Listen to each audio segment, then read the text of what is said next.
What makes a person valuable? Ask a philosopher. They'll say consciousness, morality, the capacity for love. Ask a pack of wolf shifters. They'll point to claws, fangs, the ability to hunt under a full moon. And when you're the only one in 12 generations who can't shift, you learn which answer actually matters. Worth isn't philosophical. It's practical, measurable. And mine was calculated the day I turned 18 and remained human. My name is Mary Stone. And I am that joke. 19 years old. Wolfless. Omega-born. The only shifter in 12 generations of my bloodline who cannot shift. In a world where your wolf defines your rank, your prospects, your very right to exist in pack society, I am an anomaly. A genetic dead end. A cautionary tale mothers tell their daughters. Be grateful for your wolf, or you'll end up like the Stone Girl. My father never forgave me for what I cost our family. How could he? I destroyed everything the day my 18th birthday came and went without a first shift. Our place in pack hierarchy, revoked. His position as a merchant, demoted to laborer. My younger sister Iris's engagement to a beta's son, dissolved. So, when the lunar trials were announced, my father saw his opportunity. You'll volunteer, he told me. The council needs omegas for the trial demonstrations. Demonstrations. A polite word for humiliation. Every 5 years, the 4 regional alphas gather to showcase their strength, and part of that involves testing omegas in front of thousands. It's entertainment for the upper ranks. A nightmare for people like me. I can't shift, I reminded him quietly. Exactly. His eyes met mine, cold and pragmatic. They need a control subject. Someone to show what happens when bloodlines weaken. You'll be compensated. We'll be compensated. There it was. My humiliation had a price tag, and my father was ready to sell. That was 3 days ago. Now I stand in the center of the grand arena, surrounded by 9 other omegas who have already shifted into their wolf forms. 10,000 pack members fill the seats above us, and I remain stubbornly, impossibly human. The crowd's laughter builds like a wave. It seems we have a malfunction, the announcer says, barely concealing his amusement. Girl, you were instructed to shift. I can't, I say, but my voice is small in this massive space. She's broken. Someone shouts from the crowd. Why is she even here? The beta handler approaches with her tablet, makes a show of consulting it. My apologies, Council. It appears this subject is wolfless. She was included for comparison purposes. More laughter. Someone throws a cup that splashes liquid near my feet. I lift my chin. If I'm going to be a joke, I'll at least be a dignified one. That's when I feel it. Not in my chest where a wolf should be. Not in my bones or blood. I feel it in the space between heartbeats, in the pause before breath. A presence that's always been there, but I've never had words for. Not a wolf, something else entirely. The laughter begins to fade. Not because the crowd has grown bored, but because something is changing. On the elevated platform, 3 alphas lean forward in their seats. The 4th, the one from the Western Highlands who sits in shadow, stands. My skin prickles, the air thickens, and that presence inside me rises to the surface for the first time in my life. Shift. The announcer commands again, but his voice wavers. I told you. I whisper. And somehow my voice carries across the entire arena. I can't shift. My eyes find the shadowed alpha across the distance, because I'm not a wolf. And then I show them what I am. Chapter 1. The Broken Omega.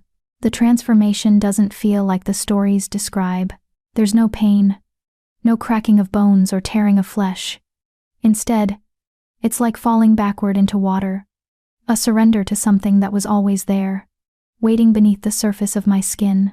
Light erupts from my body, not the silver white of wolf shifters, not the golden glow of the old bloodlines. This light is prismatic, fractured into 1,000 colors that shouldn't exist together but somehow do. It pours from my fingertips, my eyes, the crown of my head. The arena floods with it, so bright that the crowd raises hands to shield their faces. I don't become a wolf. I become something the world has forgotten existed. My body lifts off the ground, not flying, but suspended in the luminescence like an insect trapped in amber. My human form remains, but it's overlaid now with something vast and terrible and beautiful. Wings unfold from my shoulder blades, not feathered or leathered but constructed of pure light, each feather a different wavelength of color. My hair floats around my face as if I'm underwater. My eyes, I can't see them, but I feel them change, burning with the same prismatic fire.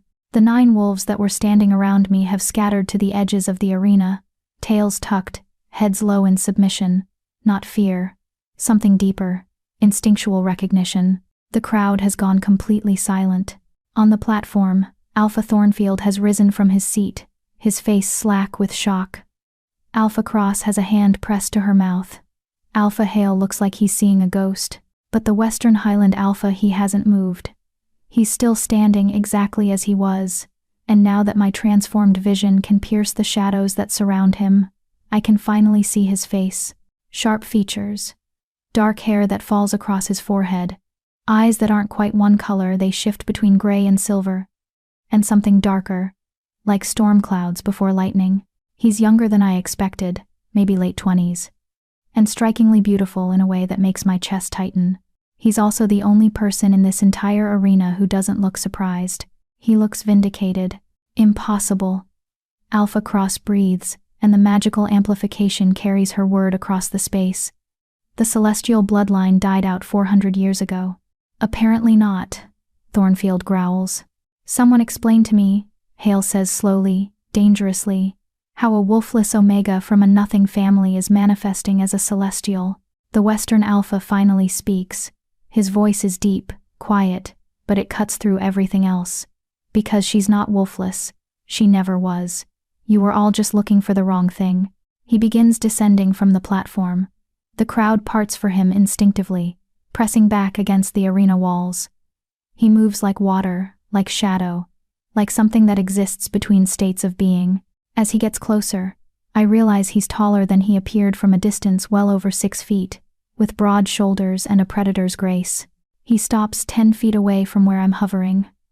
This close, I can see the details the shadow was hiding, the sharp line of his jaw, the small scar above his left eyebrow, the way his hands hang loose at his sides in a deceptive casualness that suggests he could strike faster than thought.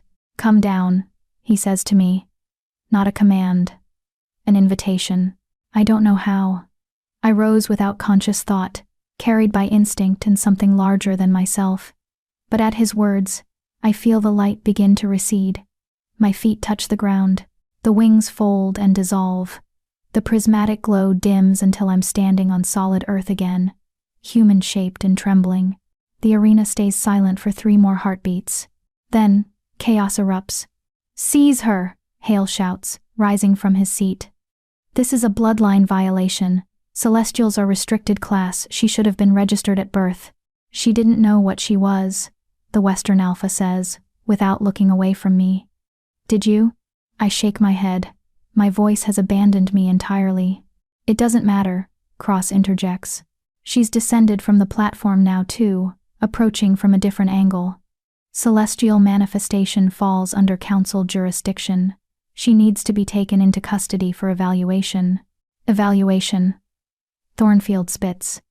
You mean dissection? Study. You want to know if her bloodline can be bred back into the population. And what do you want, Kane? Cross turns her sharp gaze on the Western Alpha. And I finally have a name for him. Kane. It fits old, biblical, marked by violence. Why do you look like you knew exactly what she was? Alpha Kane. Because I understand now that's who he is. The mysterious Western Highland ruler tilts his head slightly. I didn't know. I suspected. There have been signs. Anomalies in the lower ranks that didn't fit wolf genetics. I've been tracking them. Tracking them. Hale's voice drips with disdain. And you didn't think to inform the council?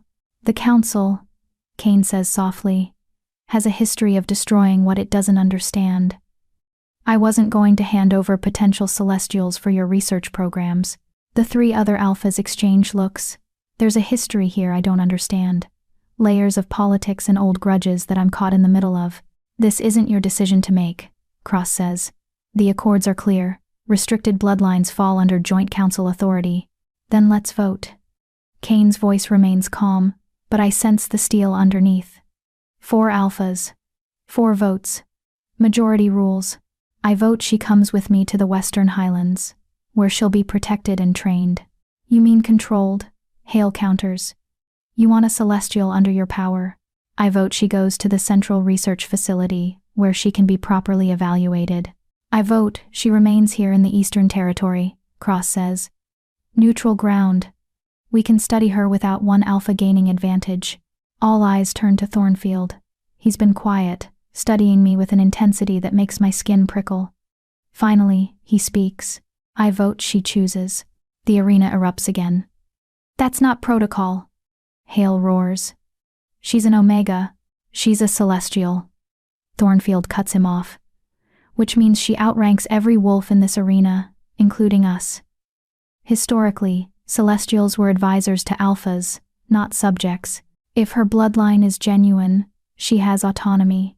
Kane's lips quirk in what might be a smile. Interesting interpretation of the old laws, Thornfield. It's the correct interpretation. Thornfield turns his full attention to me for the first time. His eyes are wolf gold, ancient and assessing.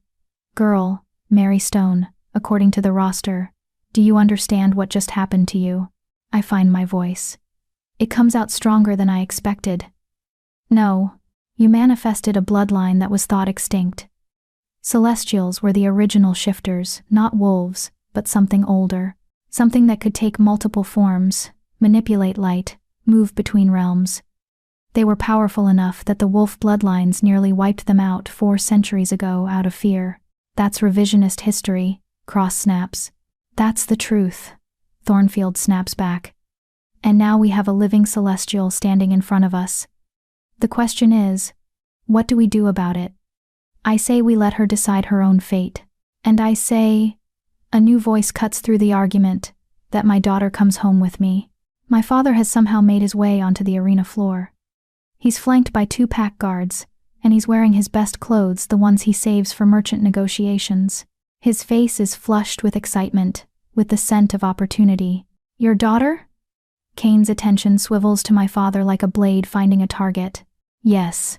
Mary is my responsibility until she's claimed by a mate or enters pack service.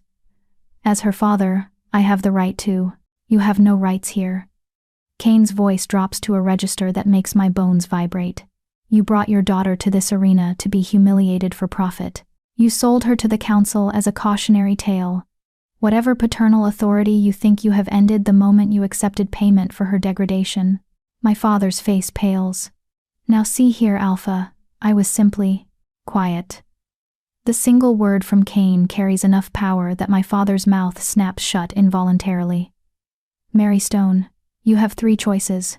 Come with me to the Western Highlands, where I can protect you and teach you to control your abilities. Go with Cross to the Eastern Territory for study. Or go with Hale to the Central Facility to be picked apart by researchers. Choose quickly. This crowd won't stay docile much longer. He's right. I can feel the energy shifting in the arena. The initial shock is wearing off. People are starting to mutter, to move, to realize they're in the presence of something that upends their entire understanding of the world. Fear is beginning to replace awe, and fear makes people dangerous. She needs time to consider, Cross argues.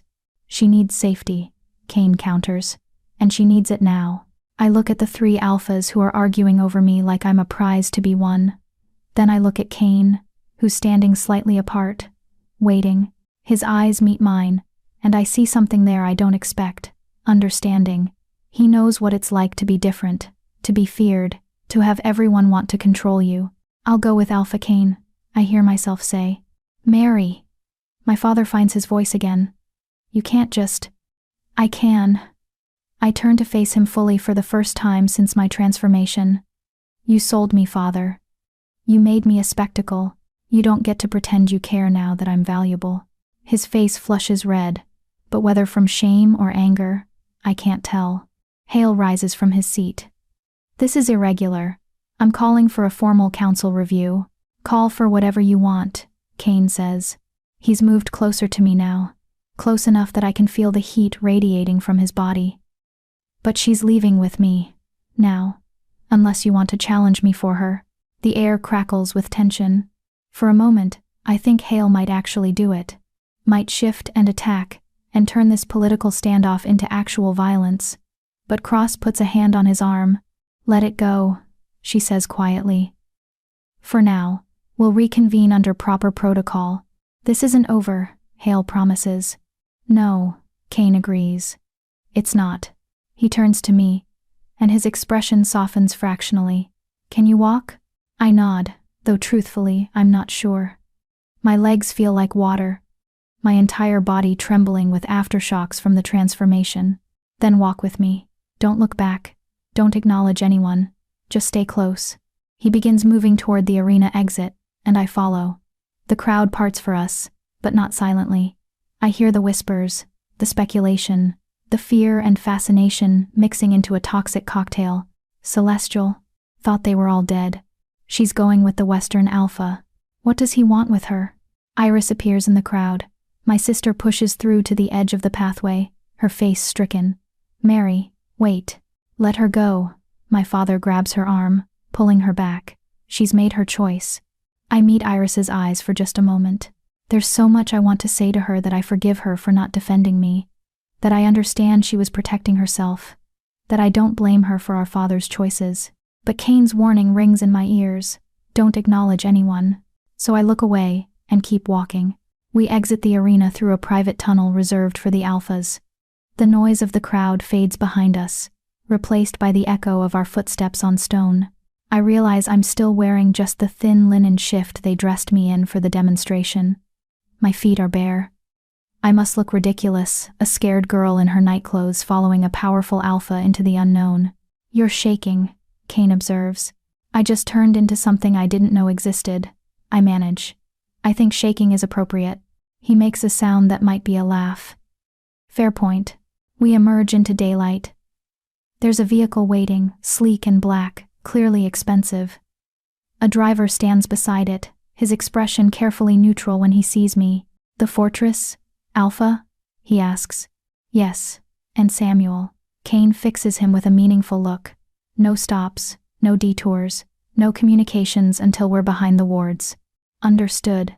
Kane opens the back door and gestures for me to enter. I hesitate. This is the moment of no return. Once I get in this vehicle, I'm committed to this path. I'll be in the power of an alpha I know nothing about except rumors and fear. But what's my alternative? Go back to my father, who sold me. Submit to Cross's studies or Hale's research. At least Kane offered me a choice. At least he looked at me like I was a person, not a problem to be solved. I get in the vehicle. Kane slides in beside me, maintaining a respectful distance. The door closes, and suddenly we're in a private bubble, separated from the outside world by tinted glass and the soft hum of the engine. We pull away from the arena. Through the window, I watch the massive structure recede. My old life, such as it was, is somewhere in there. My sister, my father, the pack that rejected me. You have questions, Kane says. I have about 1,000, but only one comes out. Did you really know what I was? Suspected, he corrects. There have been others. Not celestials, but bloodlines we thought were extinct showing up in unexpected places. The wolf shifter genetics are breaking down, regressing, or maybe evolving.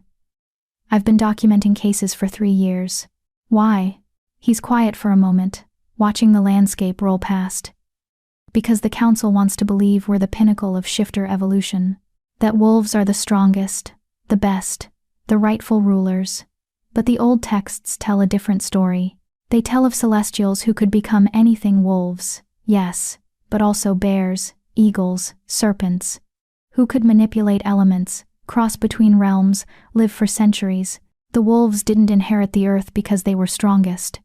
They inherited it because they were best at reproduction and warfare. And you think celestials are coming back? I think the universe corrects itself, he says.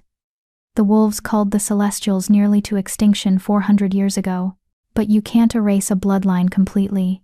It goes dormant, hides, waits for the right conditions to resurface. His eyes meet mine. You're not an anomaly, Mary. You're a harbinger. The words send a chill down my spine.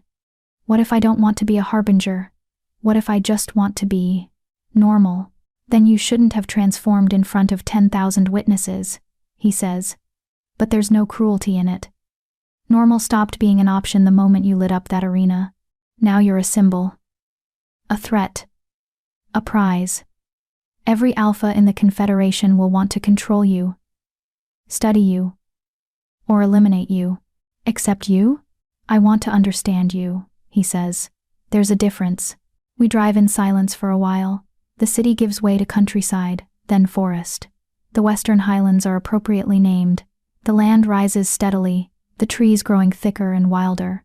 Eventually, we turn off the main road onto a private drive that winds up a mountain. Where are we going? I ask. My home, the Shadow Peak Fortress. It's warded against unwanted visitors and remote enough that the council can't easily access it. You'll be safe there while we figure out what you are and how to keep you alive. You make it sound like people want to kill me. He looks at me with something like pity. Mary, you're a 19-year-old girl who manifested a power that terrifies the ruling class. Yes, people want to kill you. They just need to decide if you're more useful, alive, or dead first. The fortress comes into view as we crest a ridge. It's built into the mountainside itself. Dark stone that seems to grow organically from the rock. Towers that pierce the clouds. Walls that look thick enough to withstand a siege. It's beautiful in a harsh, uncompromising way. It's also completely isolated. Welcome, Kane says as we approach the massive gates. To your new prison. Or sanctuary. Depending on how you choose to see it. The gates swing open. We drive through into a courtyard where several people are waiting servants, I assume, based on their postures and clothing. They all stop what they're doing to stare as I emerge from the vehicle. A celestial. In the Western Highlands. In the Alpha's personal fortress. I can see the fear in their eyes, mixed with fascination. Kane exits the vehicle and immediately begins issuing orders. Prepare the East Tower guest suite. Have a healer standing by, I want her checked for transformation shock. And someone find her proper clothing. She can't walk around in that. A woman steps forward, older, gray-haired, with the bearing of someone used to authority. Alpha, with respect, shouldn't she be placed in the lower quarters until we know if she's dangerous? Kane's expression doesn't change, but the temperature seems to drop. Mira, did I stutter? No, Alpha. Then why are you questioning my orders? The woman Mira drops her eyes. My apologies. The East Tower will be prepared. Good. He turns back to me. Mira is my head of household. She'll see to your needs. If you require anything, ask her. And you? I hear myself ask. Where will you be?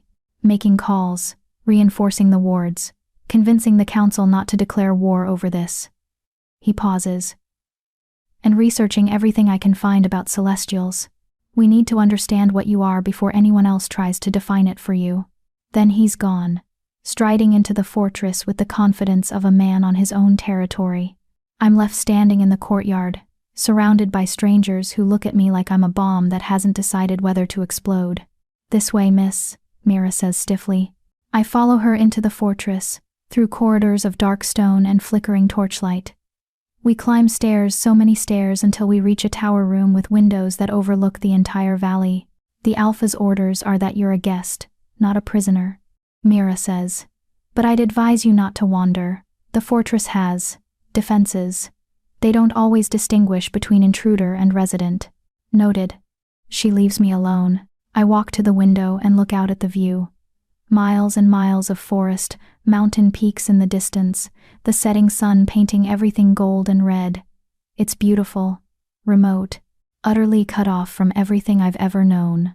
I press my hand against the glass and watch the light refract through my fingers, still carrying that prismatic quality, even though I'm no longer transformed. What am I? And more importantly, what am I becoming? Chapter 2. The Beast in Beautiful Skin. The healer arrives an hour after Mira leaves me alone. She's younger than I expected, maybe 30, with kind eyes and hands that glow faintly silver when she touches my wrist to check my pulse. A wolf shifter, but a gentle one. Her name is Petra, and she doesn't look at me like I'm dangerous. Transformation shock is common with first shifts, she says, guiding me to sit on the enormous bed that dominates the room. Even more so when you didn't know what you were. Your body has been suppressing this for years. The release of that energy. She shakes her head. I'm surprised you're conscious. I feel fine. I lie. You feel numb, she corrects. There's a difference. The shock will hit later, probably tonight. You'll have nightmares, fever, possibly hallucinations, as your mind processes what happened. It's normal. Nothing about this is normal. She smiles slightly. Fair point. But for what it's worth, you're handling it better than most would. I've seen wolves who knew what to expect completely fall apart after their first shift. You transformed into something extinct in front of thousands of hostile witnesses, and you're still coherent. That takes strength. Her words settle something in my chest. Thank you. She finishes her examination, checking my eyes, my reflexes, the strange prismatic shimmer that still clings to my skin like oil on water. Finally, she sits back. Physically, you're healthy. Better than healthy, actually. Your cellular structure is. I don't have words for it. It's like your body is operating at a higher frequency than normal shifters. You'll probably heal faster, age slower, need less food and sleep. She pauses. You're also likely sterile. The word hits like a physical blow. What? Celestials and wolves couldn't interbreed. Petra explains gently. The old texts are clear on that. It's part of why the bloodlines died out. They couldn't replenish their numbers through normal reproduction. I'm sorry. I know that's not what you wanted to hear. But the strange thing is, I don't feel the devastation I expected. I've spent a year believing I was barren anyway.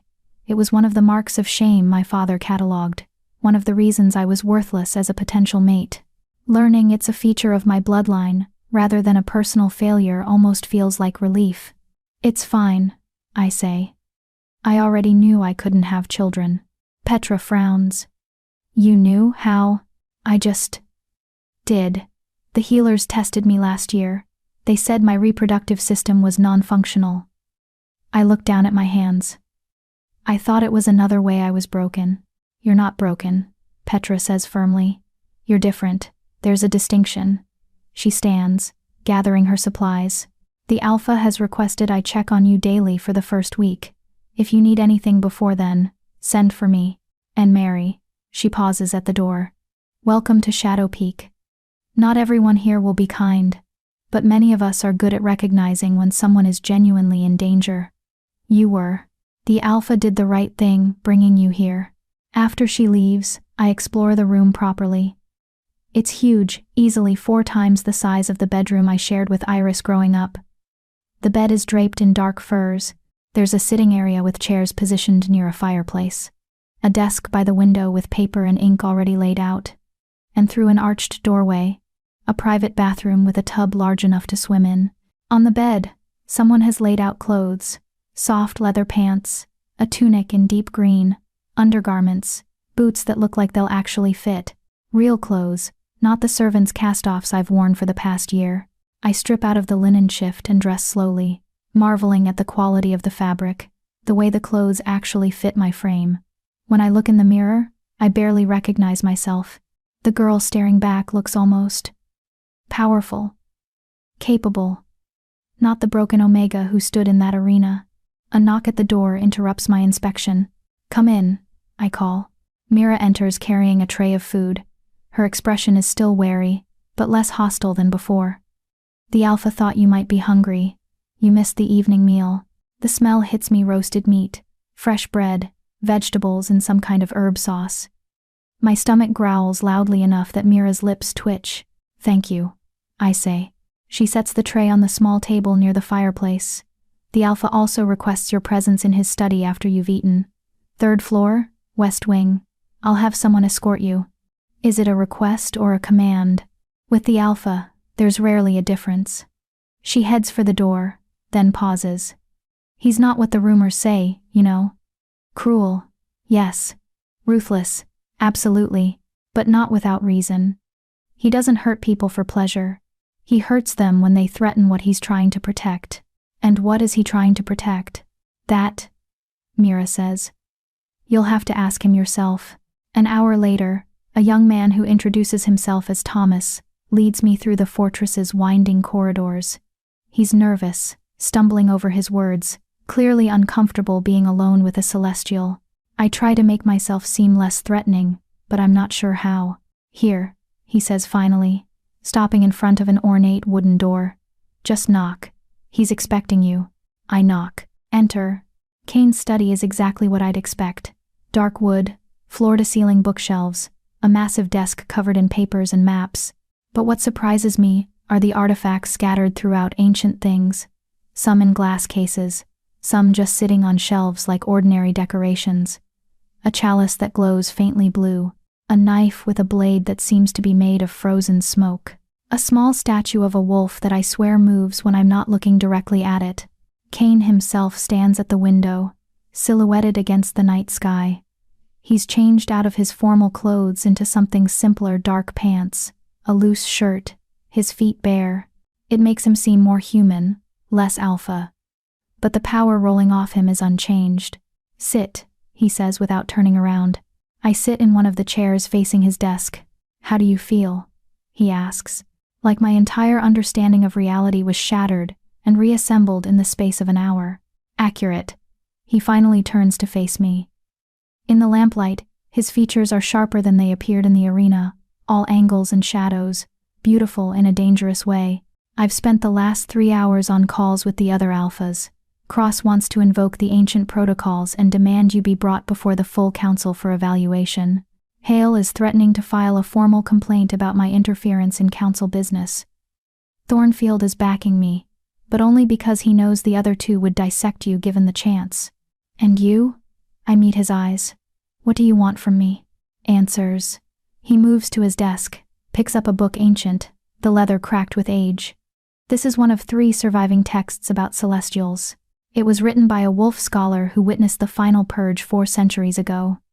According to this, celestials weren't just shifters, they were mediators between realms. They could see things others couldn't, go places others couldn't reach. They served as advisors, diplomats, occasionally warriors. But always, they were bridges. Bridges to what? That's what I need you to help me understand. He sets the book down, leans against the desk. Your transformation today, describe it. What did it feel like? What were you thinking? I close my eyes, trying to remember. I felt angry, humiliated.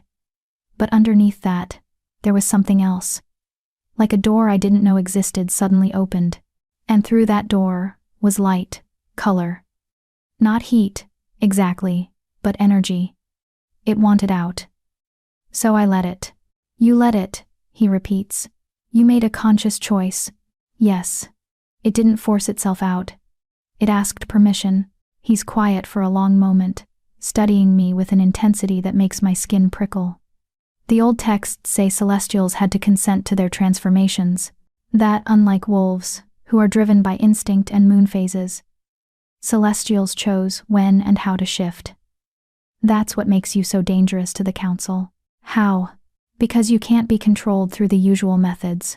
Wolves are bound by pack hierarchy, by alpha commands, by the moon's pull.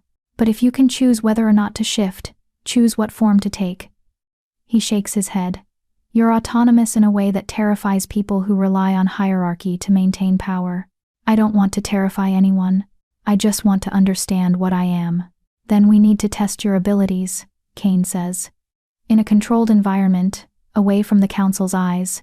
I have a training facility beneath the fortress. It's warded, soundproofed, designed for wolves learning control. But it should work for you too. When? Tomorrow. You need rest first. Petra says the shock will hit you tonight. I want you recovered before we start pushing boundaries. He straightens from the desk. But there's something else we need to discuss. The council will demand a formal hearing within the week. They'll want to determine if you're a threat, and if so, what to do about you. What happens at a formal hearing? They'll ask questions, test your abilities, try to determine your loyalties, and then they'll vote on whether you should be granted autonomy, placed under supervision, or, he doesn't finish the sentence, or eliminated. I finish for him. Yes. Fear threads through my chest, cold and sharp. Can they do that? Just decide I'm too dangerous to live? The council has broad authority over restricted bloodlines, and Celestials are the most restricted bloodline in our history. His expression darkens. But they won't touch you while you're under my protection. The Western Highlands are sovereign territory. They'd have to go through me first.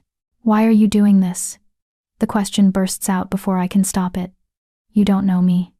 You don't owe me anything. Why risk conflict with the council? Kane is quiet for so long I think he won't answer. Then, because I know what it's like to be different. To have everyone look at you and see a weapon or a threat instead of a person. He meets my eyes, and there's something raw in his gaze. And because the council tried to control me once, they failed. I won't let them succeed with you. There's a story there, layers of history and pain I don't understand. But before I can ask, he continues, you should rest. Tomorrow will be challenging. He walks to the door, opens it. A dismissal. I stand, but pause before leaving. Alpha Kane. Just Kane, he interrupts. We're past formalities. Kane, thank you. For the choice. For bringing me here. I know it complicates your life. His expression softens fractionally. Life was already complicated. You're just a more interesting complication than most. Petra was right about the nightmares. They come in the deepest part of night, when the fortress is silent, except for the wind howling outside. I dream of transformation, but not the beautiful, controlled shift from the arena. This time I'm trapped between forms, my body stretching and breaking, light pouring from wounds that open and close without healing. I'm dissolving, becoming pure energy with no anchor to the physical world. And through it all, I hear voices. Thousands of them, speaking languages I don't know but somehow understand. Remember, wake up, find us. You are not the first. Weiss, you will not be the last. Remember what we were. Remember what they took. I wake screaming. The door to my room slams open. Kane is there, shirtless, eyes wild, moving with a speed that suggests he was already running before I made a sound. He scans the room for threats, finds none, then focuses on me. Nightmares, I gasp. Petra said, I know. He's breathing hard, adrenaline clearly still pumping. I heard you from 3 floors away. I'm sorry, I didn't mean to. Don't apologize. He runs a hand through his hair, and I realize his hands are trembling slightly. The transformation shock. It manifests differently for everyone. For you, it's dreams. They weren't just dreams, I whisper. There were voices, other Celestials. They were trying to tell me something. His attention sharpens. What did they say? I relay what I can remember. With each word, his expression grows more serious. The Celestials had a collective consciousness, he says finally. The texts mention it, the ability to communicate across distances, share knowledge, feel each other's deaths. If you're hearing voices, it means that consciousness isn't gone. It's dormant, waiting for enough Celestials to wake up to reactivate it. You're saying there are others like me? I'm saying there might be, or there will be. Your manifestation could be the catalyst that wakes dormant bloodlines across the Confederation. He sits on the edge of my bed, and the casualness of the gesture surprises me. This is bigger than we thought, Mary. You're not just a genetic anomaly, you're the first domino. I pull my knees to my chest, suddenly aware that I'm in thin sleeping clothes and he's half naked. But he doesn't seem to notice, or if he does, he doesn't care. There's nothing predatory in his gaze, only concern. I'm scared, I admit. Good. Fear will keep you careful. He stands. Try to sleep. I'll have someone sit outside your door in case the nightmares return. Wait. I don't know why I stop him. The voices, they said, remember what they took. What did the wolves take from the Celestials, besides their lives? Kane pauses in the doorway. Moonlight from the window cuts across his face, highlighting the sharp planes and shadows. Everything, he says quietly. Their history, their culture, their language, even their true name Celestial is what the wolves called them. No one remembers what they called themselves. That's genocide. Yes, he agrees.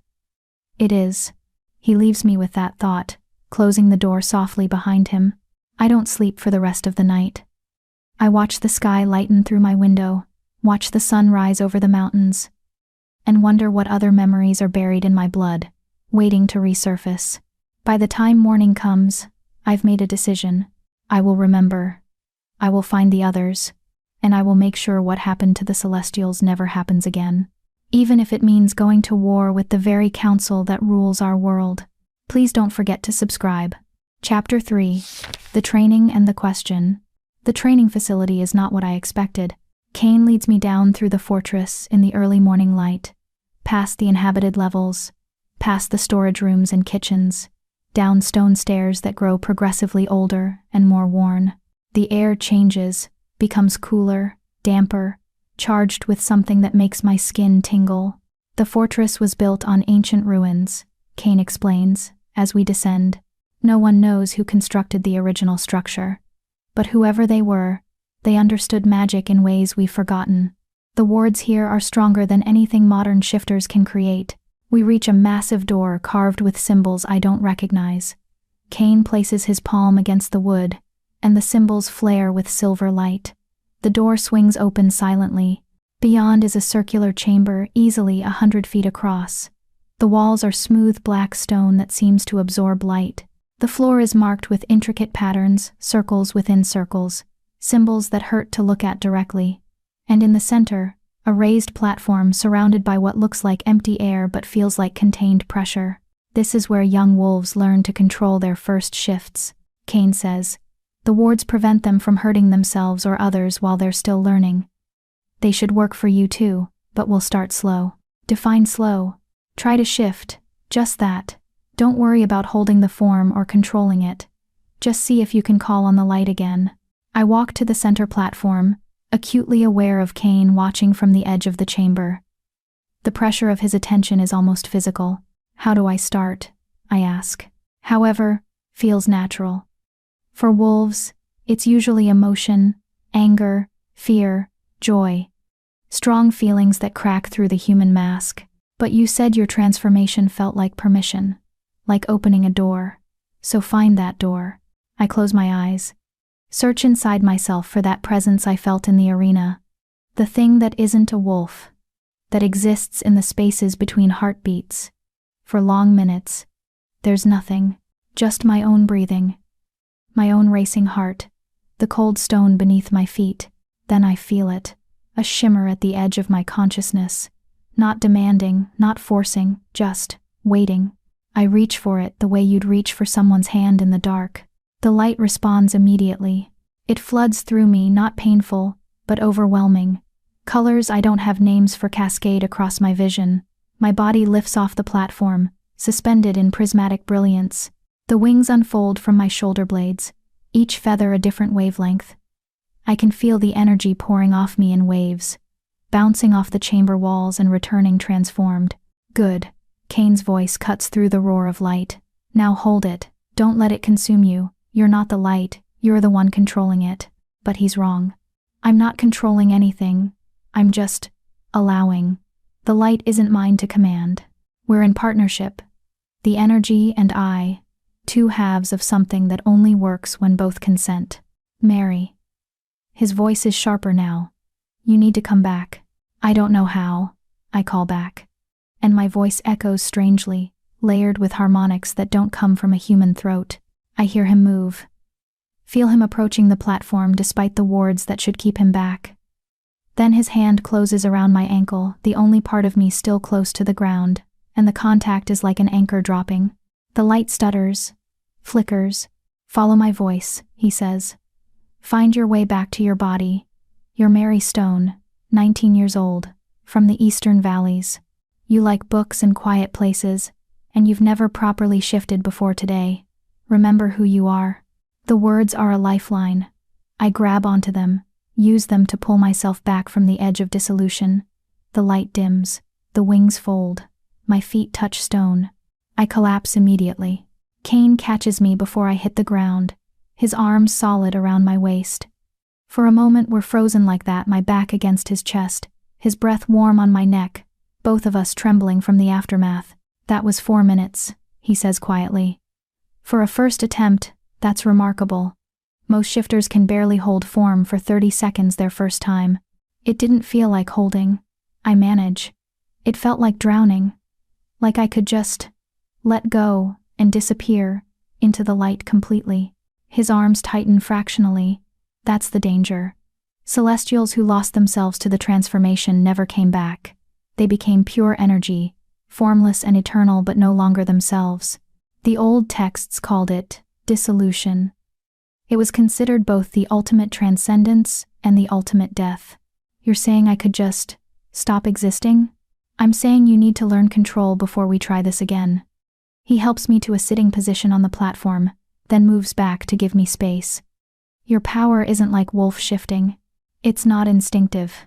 It requires constant conscious effort to maintain your identity while transformed. I look up at him. He's wearing training clothes today, dark, fitted, practical. His hair is tied back, revealing the sharp lines of his face. There's a tension in his shoulders I haven't seen before. You were afraid, I say. Yes. Why? The wards. The wards contain physical force. They do nothing against dissolution. If you'd let go completely, there would have been nothing left to bring back. His eyes meet mine, and there's something raw in them. I can't protect you from yourself, Mary. That's the one thing you have to do alone. The weight of that settles over me. I'm not just learning to control a new ability. I'm learning to not lose myself entirely. Every transformation is a risk. Every time I open that door, I might not come back through it. Maybe we should stop, I hear myself say. Maybe it's too dangerous. Maybe. Kane sits down on the platform beside me, close enough that our shoulders almost touch. But the council hearing is in 5 days.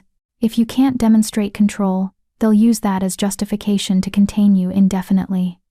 Or worse, you need to be able to shift and hold form for at least 60 seconds in front of witnesses.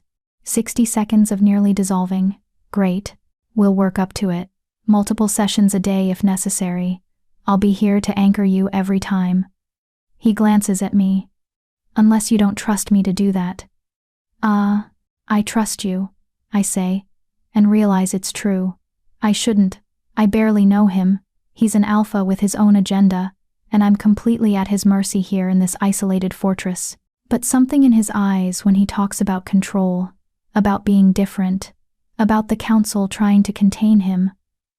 I recognize that pain, that anger, that determination to survive despite everything trying to crush you. We're both broken in similar ways. Good, he says. Then let's try again. This time, I want you to shift and immediately come back. Just a flash, 10 seconds maximum. Think of it like dipping your toe in water instead of diving in. We work for 3 hours. Each transformation gets slightly easier, slightly more controlled. I learn to open the door without falling through it completely. Learn to count seconds while maintaining my identity. Learn the feeling of Kane's presence at the edge of my consciousness. A solid point I can orient toward when everything else becomes light and chaos. By the end, I can hold form for 23 seconds before the pull toward dissolution becomes too strong. That's progress, Kane says as we climb back up through the fortress. We'll train twice tomorrow, morning and evening. You should be able to hit 60 seconds by the day after tomorrow if this rate of improvement continues. And if it doesn't, then we'll figure something else out. He pauses at the landing that leads to my tower. Get some rest. Eat. Petra will check on you this afternoon. I need to make more calls. Thornfield wants to meet before the hearing, strategize on how to handle Cross and Hale. Kane, I stop him before he can leave. Why is Thornfield helping us? What's in it for him? Thornfield's territory borders the wild lands to the north. He deals with things the other alphas pretend don't exist. Rogue shifters, creatures that shouldn't be possible, anomalies in the natural order. He knows the wolf bloodlines are weakening. He wants to understand why before it's too late. Kane's expression darkens. Also, he hates Cross.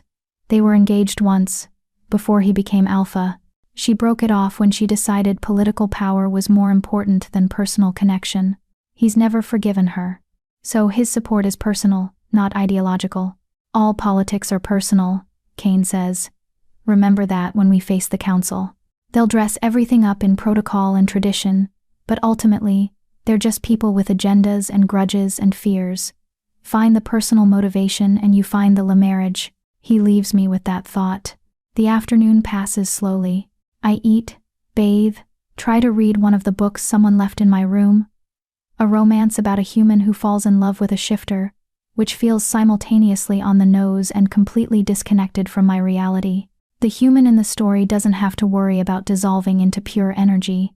Her biggest problem is whether the shifter will accept her despite her weakness. I throw the book across the room in frustration. Petra arrives as promised, checks my vitals, declares me remarkably stable considering the circumstances. She also brings news from the outside world. Your transformation is all anyone can talk about, she says, making notes on her tablet. The footage has spread across all 4 territories. Some packs are calling you a miracle. Others are demanding you be contained. There's even a fringe group claiming you're a sign of the apocalypse. Fantastic. Always wanted to be apocalyptic. She smiles. The council has officially scheduled your hearing for 4 days from now, noon, at the Central Hall. All 4 alphas will preside, with representatives from each major pack in attendance. It'll be. She searches for a word. Intense. Will I be safe? Physically? Yes. The Central Hall is neutral ground with ancient protections. No one can be harmed there without triggering the wards. But politically? She shakes her head. That depends on how well you perform and how badly the council wants to make an example. After she leaves, I stand at my window watching the sun set over the mountains. Somewhere out there, my father and sister are continuing their lives. Does Iris think of me? Does she worry? Or is she relieved that the embarrassing Wolfless sister is finally someone else's problem? A knock interrupts my brooding. Come in, I call, expecting a servant with dinner. It's Kane. He's changed into formal clothes, dark pants, a shirt that's actually buttoned, his hair loose around his face. He looks both more civilized and somehow more dangerous. I thought you'd want company for dinner, he says. Unless you prefer solitude. Company sounds nice, I admit. He gestures, and 2 servants enter carrying trays laden with food far more than I could eat alone. They set everything on the table near the fireplace, light the fire itself, and disappear with practiced efficiency. Kane sits, gestures for me to join him. I spent the afternoon reading more about celestials, found something interesting in one of the older texts. What? They had a tradition. Before any major decision or dangerous undertaking, celestials would share a meal with whoever they trusted most. It was called witnessing, the idea being that if something went wrong, someone would know their true intentions, their real self. And you're suggesting we witness each other? I'm suggesting that you're about to face one of the most dangerous moments of your life. The council could decide your fate in that hearing. I want you to know that whatever happens, I'll remember who you really are. Not the celestial, not the political problem. You, Mary. The sincerity in his voice makes my throat tight. I nod, not trusting myself to speak. We eat in comfortable silence for a while. The food is excellent. Roasted vegetables, tender meat, bread that's still warm. After the tension of training, the nightmares, the constant fear, this moment of peace feels stolen, precious. Can I ask you something? I say finally. Of course. Earlier you said the council tried to control you once. What did you mean? His expression closes slightly. That's a long story. We have time. He's quiet for so long I think he won't answer. Then, I wasn't born to be alpha. I was supposed to be beta, second in command to my older brother. But when I was 20, I started showing abilities that didn't fit normal wolf genetics. I could manipulate shadows, move through darkness instantaneously, see in wavelengths that shouldn't be visible. The council declared me a restricted bloodline. They wanted to study me, breed me, determine if my abilities could be replicated. What did you do? I challenged my brother for the alpha position, killed him in ritual combat, took control of the Western Highlands before the council could stop me. His eyes meet mine, and they're cold. As alpha, I have sovereignty. They can't touch me without declaring war. So they settled for containment, instead watching my borders, limiting my influence, making sure I don't become powerful enough to threaten their authority. You killed your own brother. I did. No shame in his voice, no regret. He would have handed me over. Would have let them turn me into a laboratory animal in the name of understanding. I chose survival over family. I'd make the same choice again. The casual brutality of it should horrify me. But I understand. When your existence is a threat, when people see you as a thing to be controlled rather than a person to be respected, you do what you must. Survival trumps morality. Does it get easier? I ask, living with being different, being feared? No, he says honestly.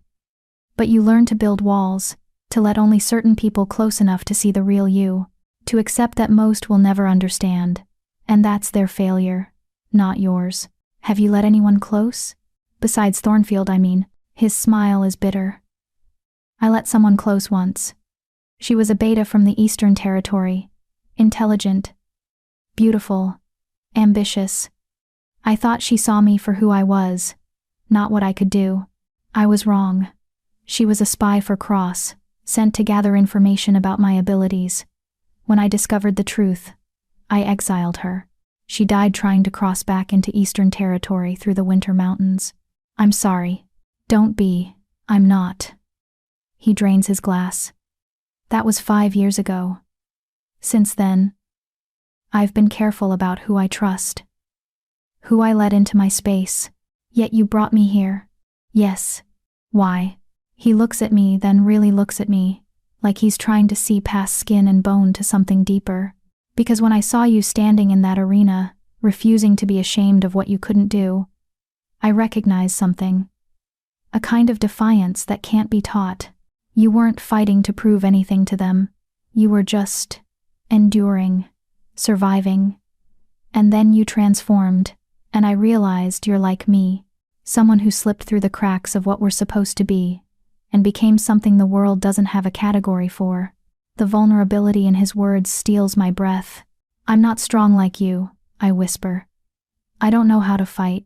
I barely know how to exist like this. Strength isn't about fighting. It's about refusing to disappear just because people want you to. He reaches across the table, his hand hovering near mine but not quite touching. You survived being wolfless in a pack society for a year. You survived your father's betrayal. You survived that arena. You're stronger than you know, Mary. You just need to learn to see it in yourself. His hand finally closes over mine. His skin is warm, rough with calluses. The contact sends a shock through me, not sexual, though there's an edge of that. Something deeper, recognition, connection. The sense that I'm not entirely alone anymore. Thank you, I say. For dinner, for training, for all of it. You don't need to thank me. Yes, I do. We sit like that for a long moment, hands touching, the fire crackling beside us. Then Kane withdraws, stands. It's late. You should rest.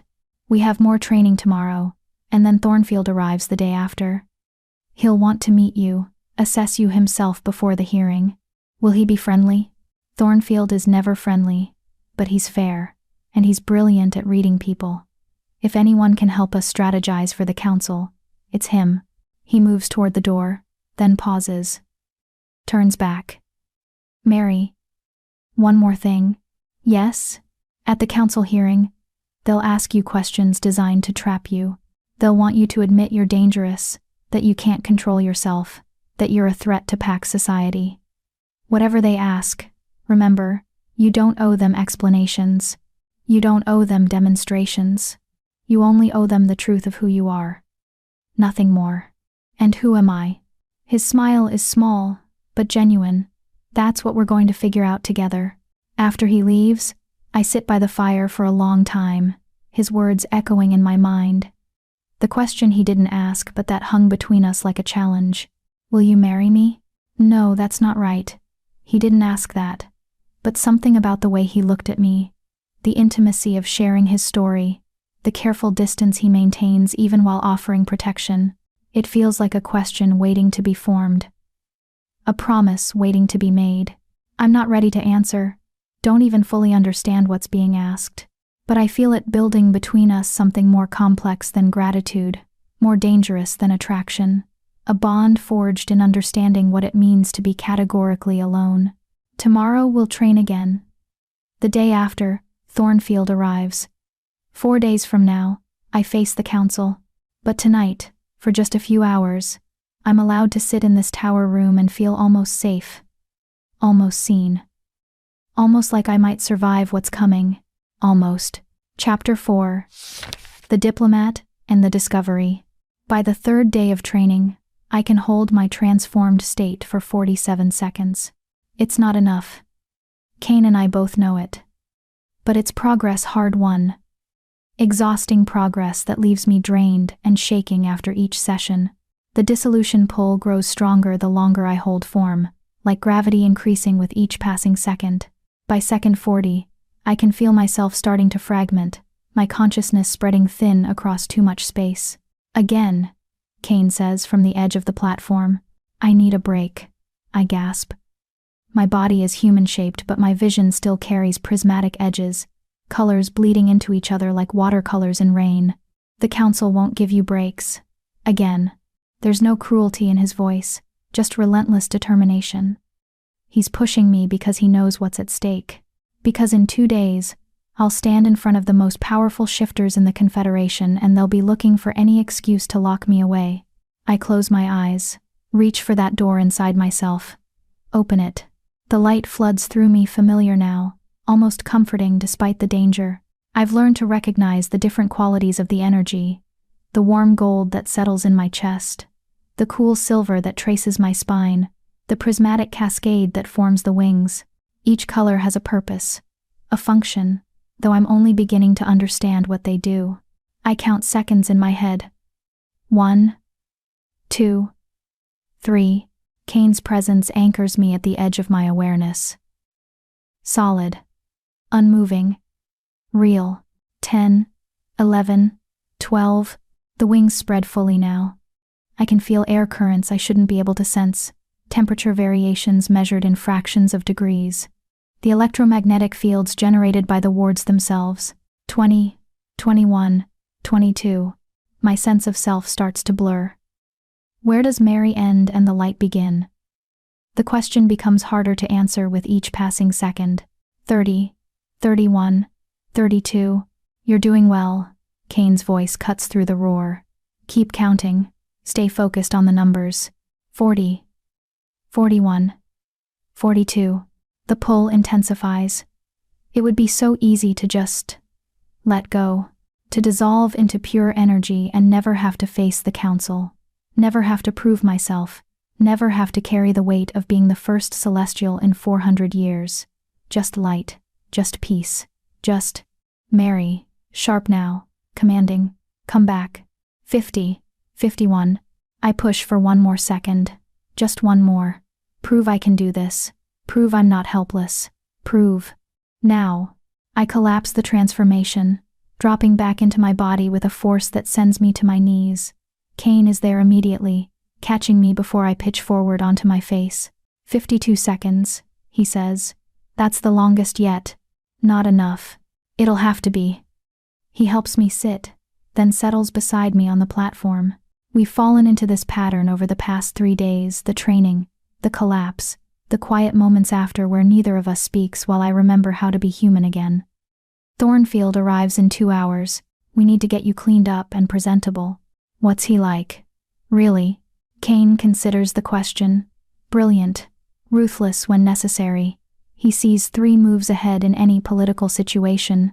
He's also, he pauses, choosing words carefully, lonely. Being alpha means isolation, and Thornfield feels it more than most. His territory borders the wildlands, so he deals with threats the rest of us pretend don't exist. It changes you, spending that much time at the edge of civilization.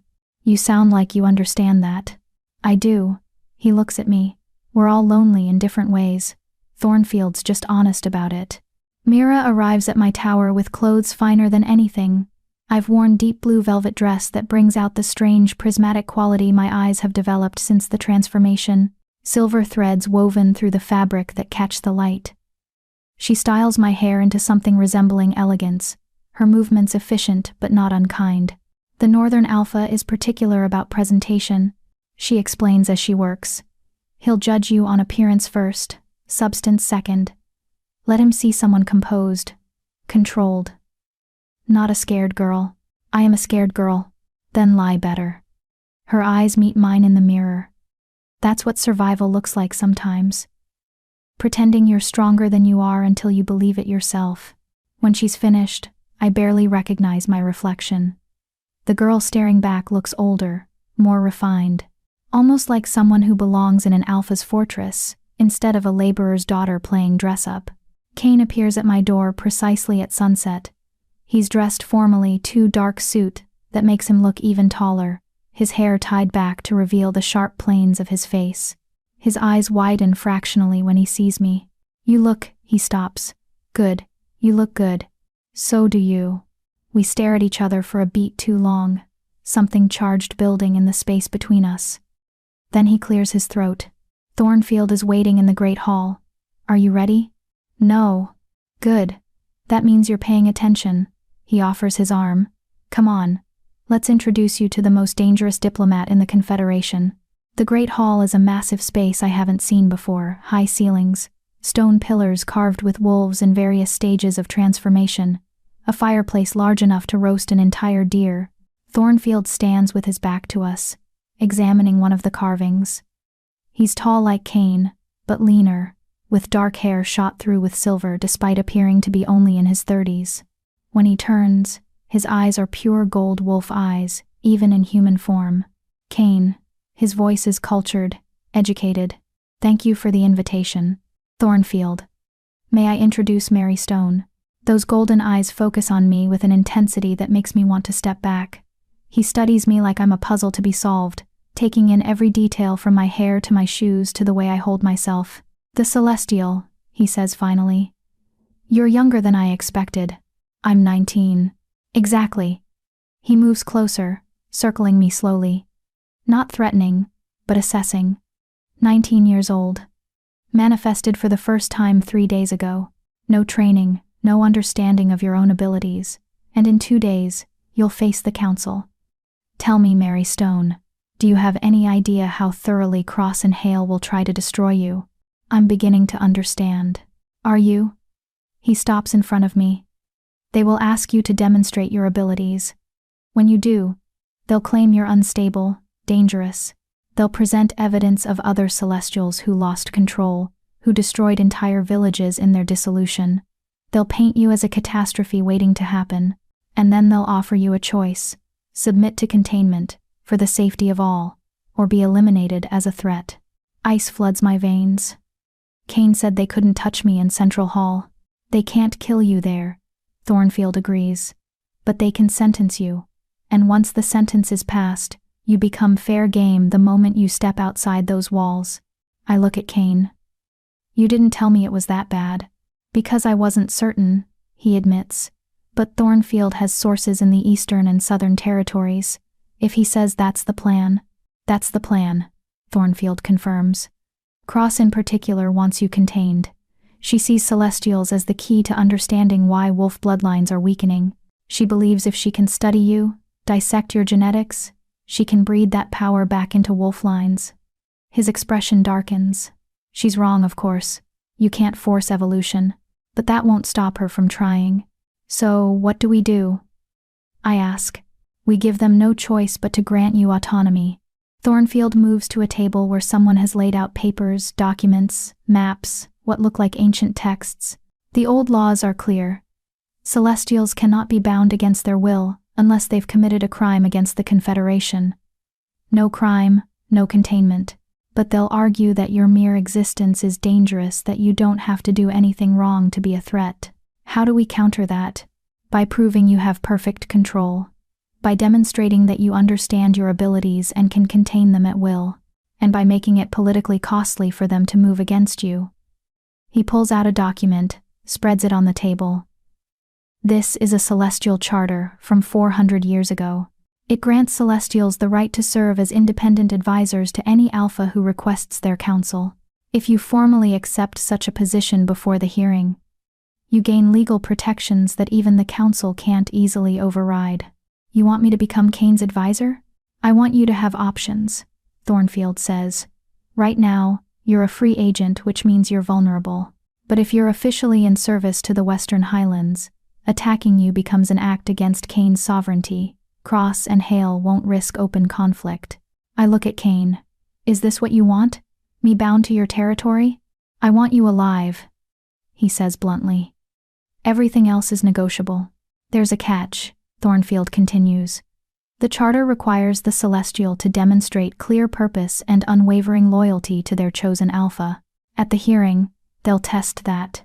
They'll try to break your resolve, make you doubt Kane, prove the bond is just political theater.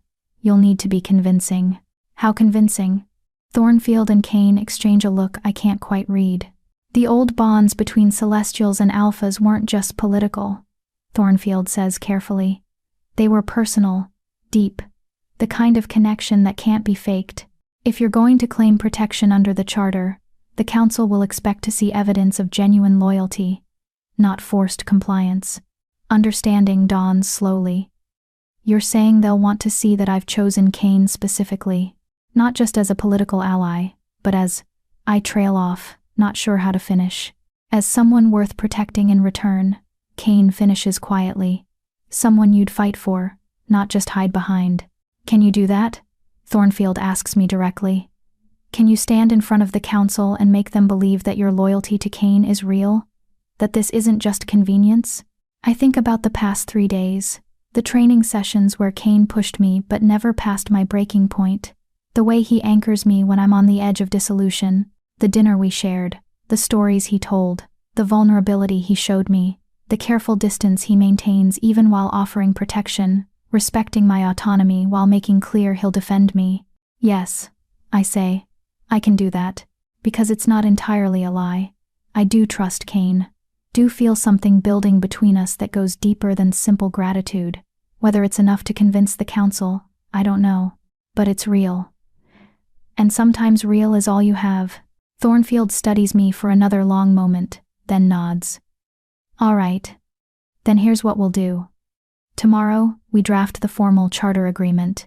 You and Kane will need to review it, sign it, and have it witnessed before we arrive at Central Hall. That gives it legal weight. During the hearing, when Cross inevitably challenges your control, Kane will invoke the charter protections. That forces them to either accept it or openly defy 4 centuries of precedent. And if they defy it, then we have bigger problems than one Celestial, Thornfield says grimly. It means the Council is willing to break the old laws entirely, which would affect all of us. We spend the next 2 hours going over strategy. Thornfield maps out likely questions, worst-case scenarios, political lemarriage points.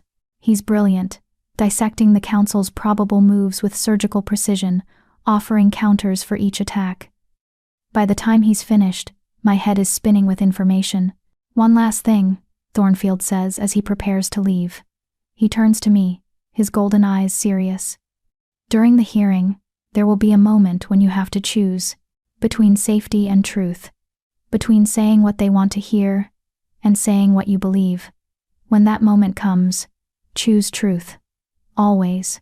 Because if you compromise yourself for their approval, you'll never stop compromising. And eventually, there won't be anything left of who you really are.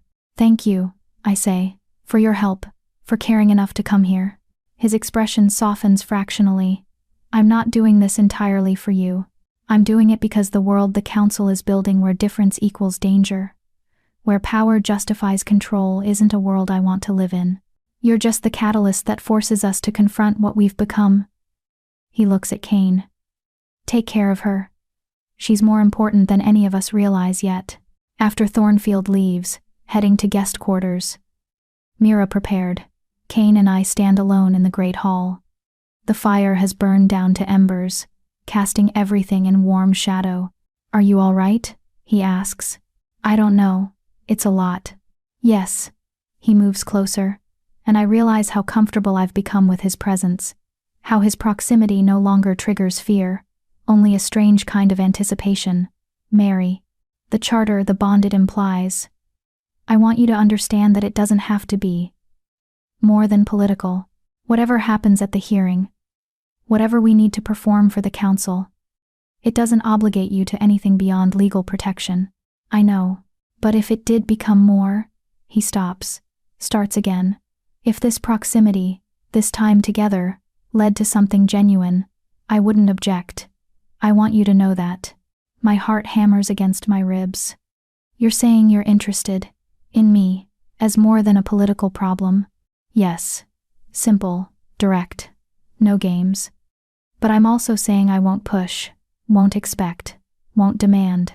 Whatever develops between us happens because we both choose it, or it doesn't happen at all. You've had enough people try to control you.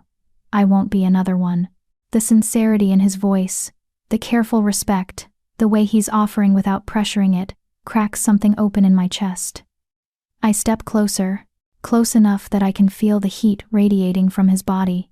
Can I ask you something? I say quietly. Anything. When you look at me, what do you see? The celestial? The political asset? Or just me? He reaches up slowly, telegraphing the movement, and brushes a strand of hair from my face. His fingers are warm against my skin.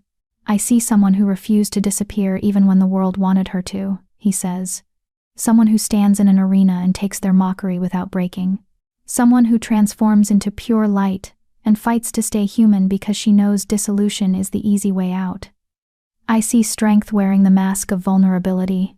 I see someone worth protecting not because of what she is, but because of who she chooses to be. That's the nicest thing anyone has ever said to me. Then people haven't been paying attention. His hand lingers near my face, not quite touching anymore, but close enough that I can feel the potential. Mary, I need to tell you something. Before the hearing. Before things get more complicated. What? He hesitates, and I see vulnerability flicker across his features. The same vulnerability he showed when he told me about killing his brother, about being betrayed by someone he trusted. I'm not good at this, he admits. Connection, trust, letting people close. I've spent 5 years building walls because it was easier than risking betrayal again. But you're getting through them, and it terrifies me. Because I don't want to hurt you, but I also don't know how to be what you might need. What I need, I say, surprising myself with the certainty in my voice, is someone who sees me as a person, not a problem. Someone who respects my choices, even when they're difficult. Someone who pushes me to be stronger while accepting that sometimes I'm weak. You're already giving me that. That's just basic decency. Maybe. But basic decency is rarer than you'd think. I take a breath, make a decision. Kane. Whatever happens at the hearing, whatever the council tries to do, I want you to know that my loyalty to you isn't just political theater. It's real. You saved me. Not just from the council, but from believing I was worthless. That matters. His eyes search mine, looking for deception or obligation, finding neither.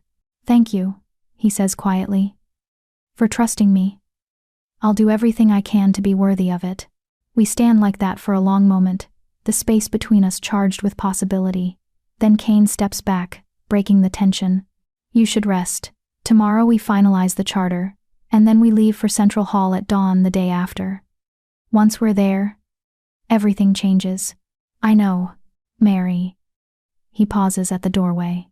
Whatever they ask you during the hearing, whatever they try to make you say or do, remember, you don't owe them anything. You owe yourself truth. Everything else is just performance.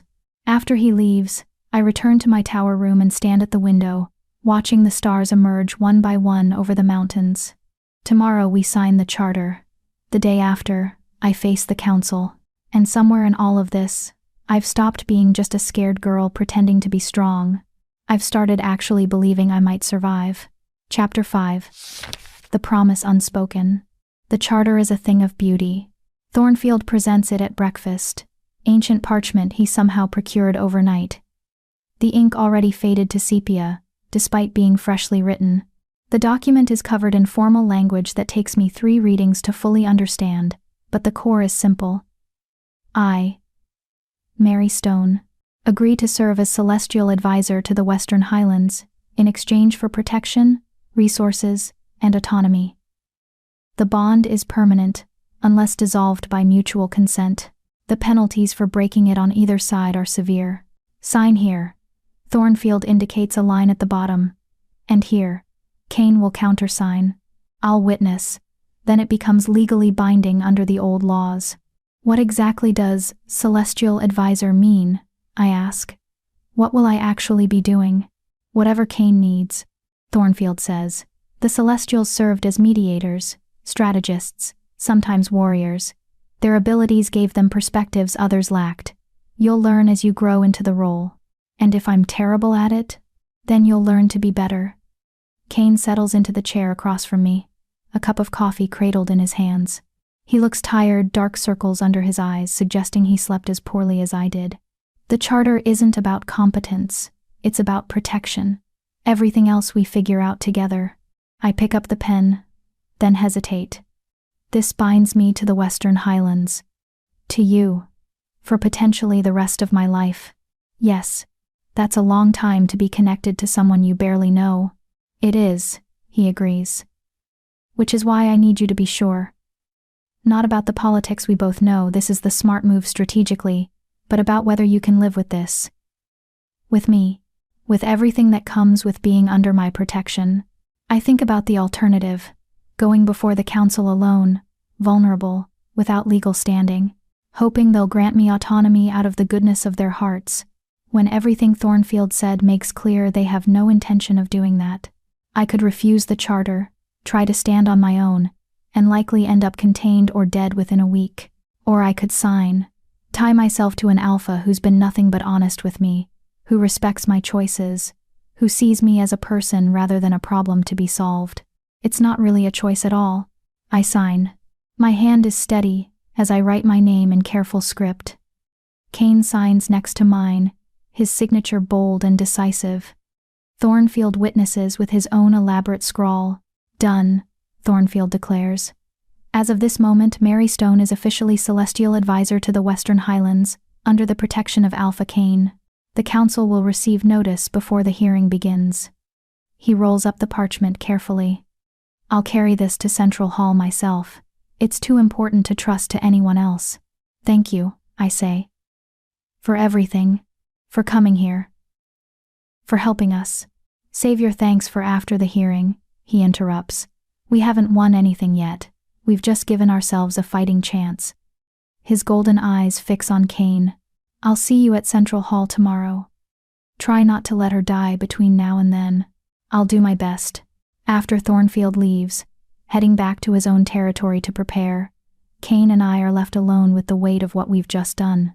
The charter changes things, makes our connection official, legal, binding.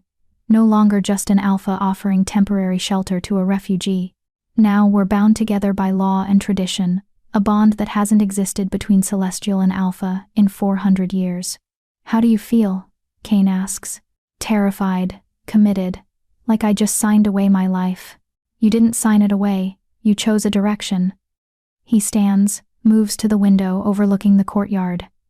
I know this isn't ideal, being bound to someone you barely know, to a territory you've never seen properly, to a role you don't understand. But Mary, I need you to believe me when I say I'll never use this bond against you. The charter gives me legal authority over you, but I won't exercise it. Your choices remain your own. Even if I make bad ones, even then. He turns to face me. One of the things I hated most about being contained by the council was the lack of agency. They wanted to make every decision for me, supposedly for my own good. I swore I'd never do that to anyone else.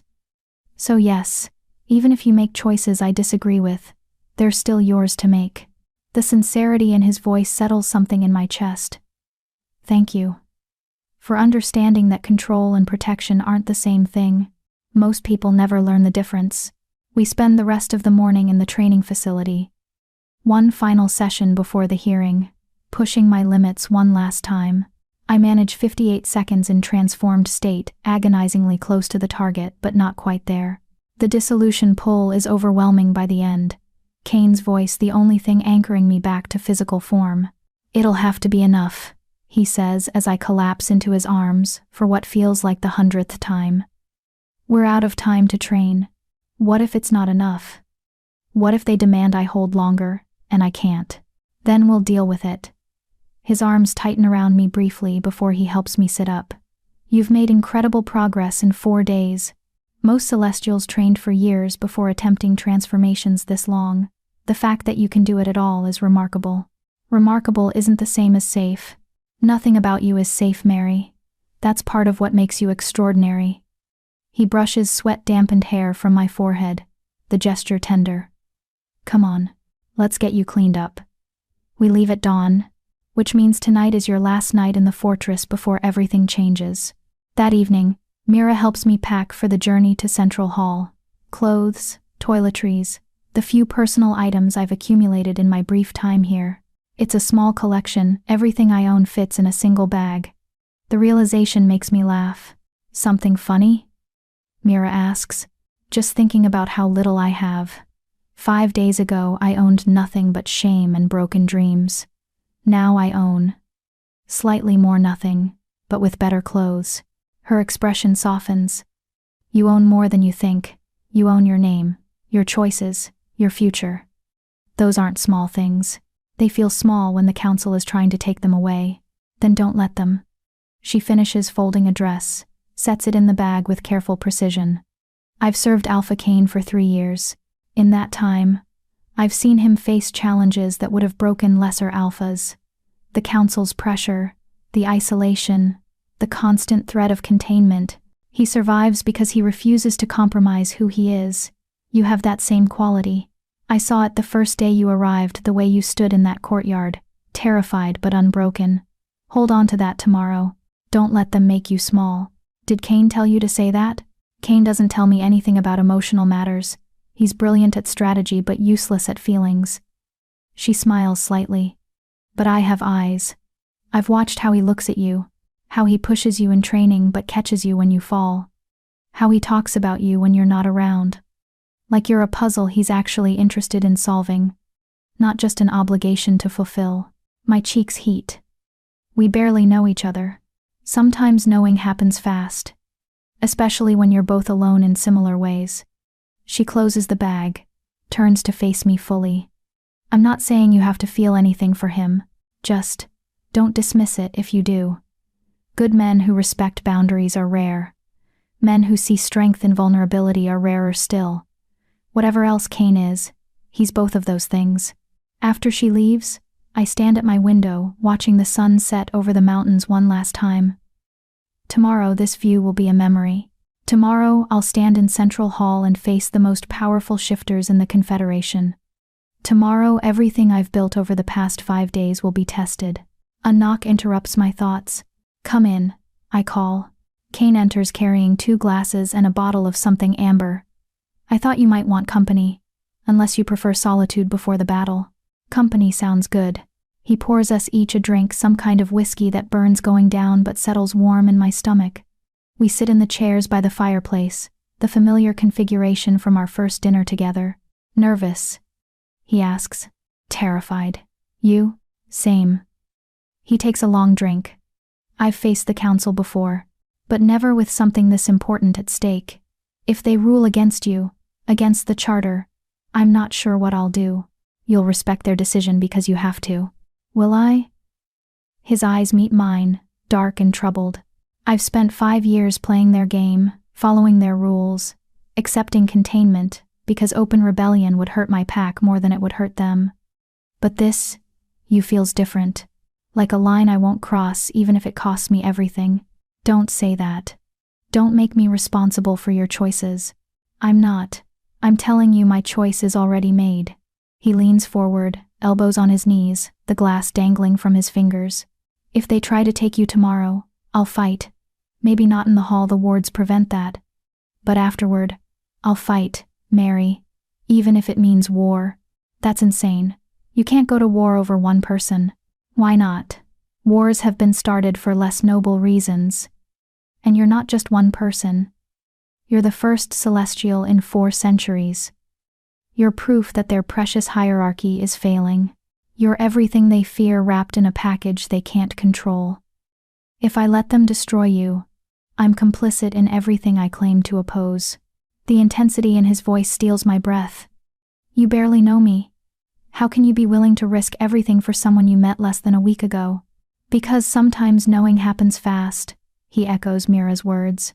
Because in 4 days you've shown me more genuine courage than most people demonstrate in a lifetime.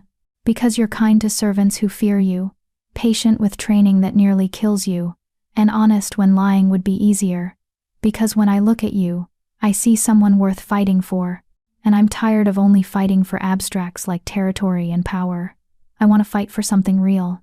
I set down my glass with trembling hands. Kane, what are you saying?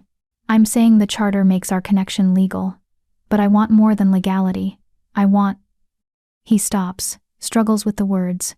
I don't know what I want. Partnership, maybe. Trust. Someone who sees my worst parts and doesn't run. Someone I can be honest with without fearing betrayal. I thought I'd never risk that again after what happened with Cross's spy. But you make me want to try. That's a lot of pressure. I know. And I'm sorry for putting it on you the night before you face the council.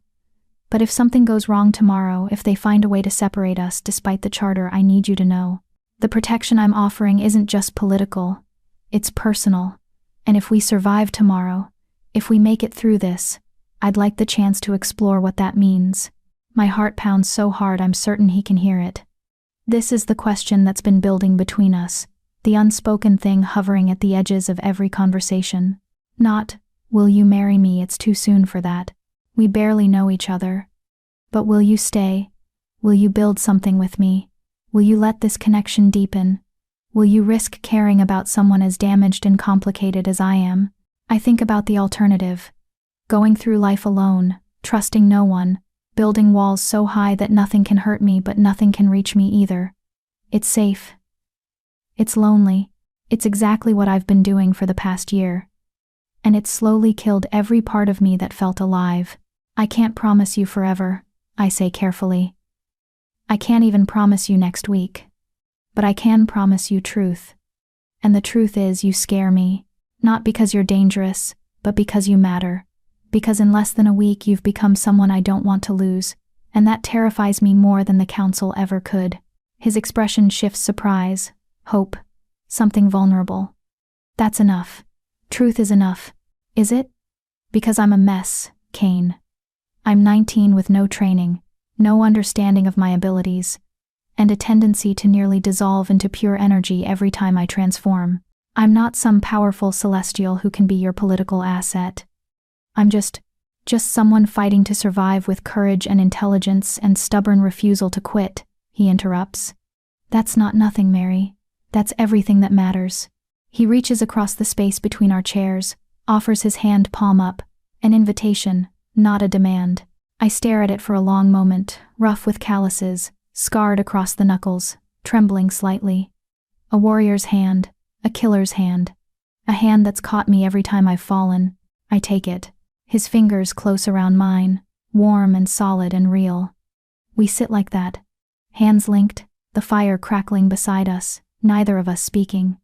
Sometimes silence says more than words ever could. Eventually, Kane breaks the quiet. Whatever happens tomorrow, remember something. The council will try to define you. Celestial, threat, asset, problem. Don't let them. You're Mary Stone. You survived being wolfless in a world that demanded wolves. You transformed into something they thought extinct. You learned control in 4 days when it should have taken months. You're whoever you decide to be, not whatever they need you to be. I'll try to remember that when they're demanding I demonstrate longer than I can hold. And if they do, I'll intervene. Charter protections exist for exactly this, preventing exploitation of celestials beyond their capabilities. His thumb traces circles on the back of my hand, probably unconsciously. You're not alone tomorrow. I'll be there. Thornfield will be there. And whatever they throw at you, we face it together. Together, I repeat. The word feels foreign, strange. I've been alone for so long that partnership seems impossible, but maybe that's what courage is, doing the impossible thing anyway. We talk for hours. About nothing important.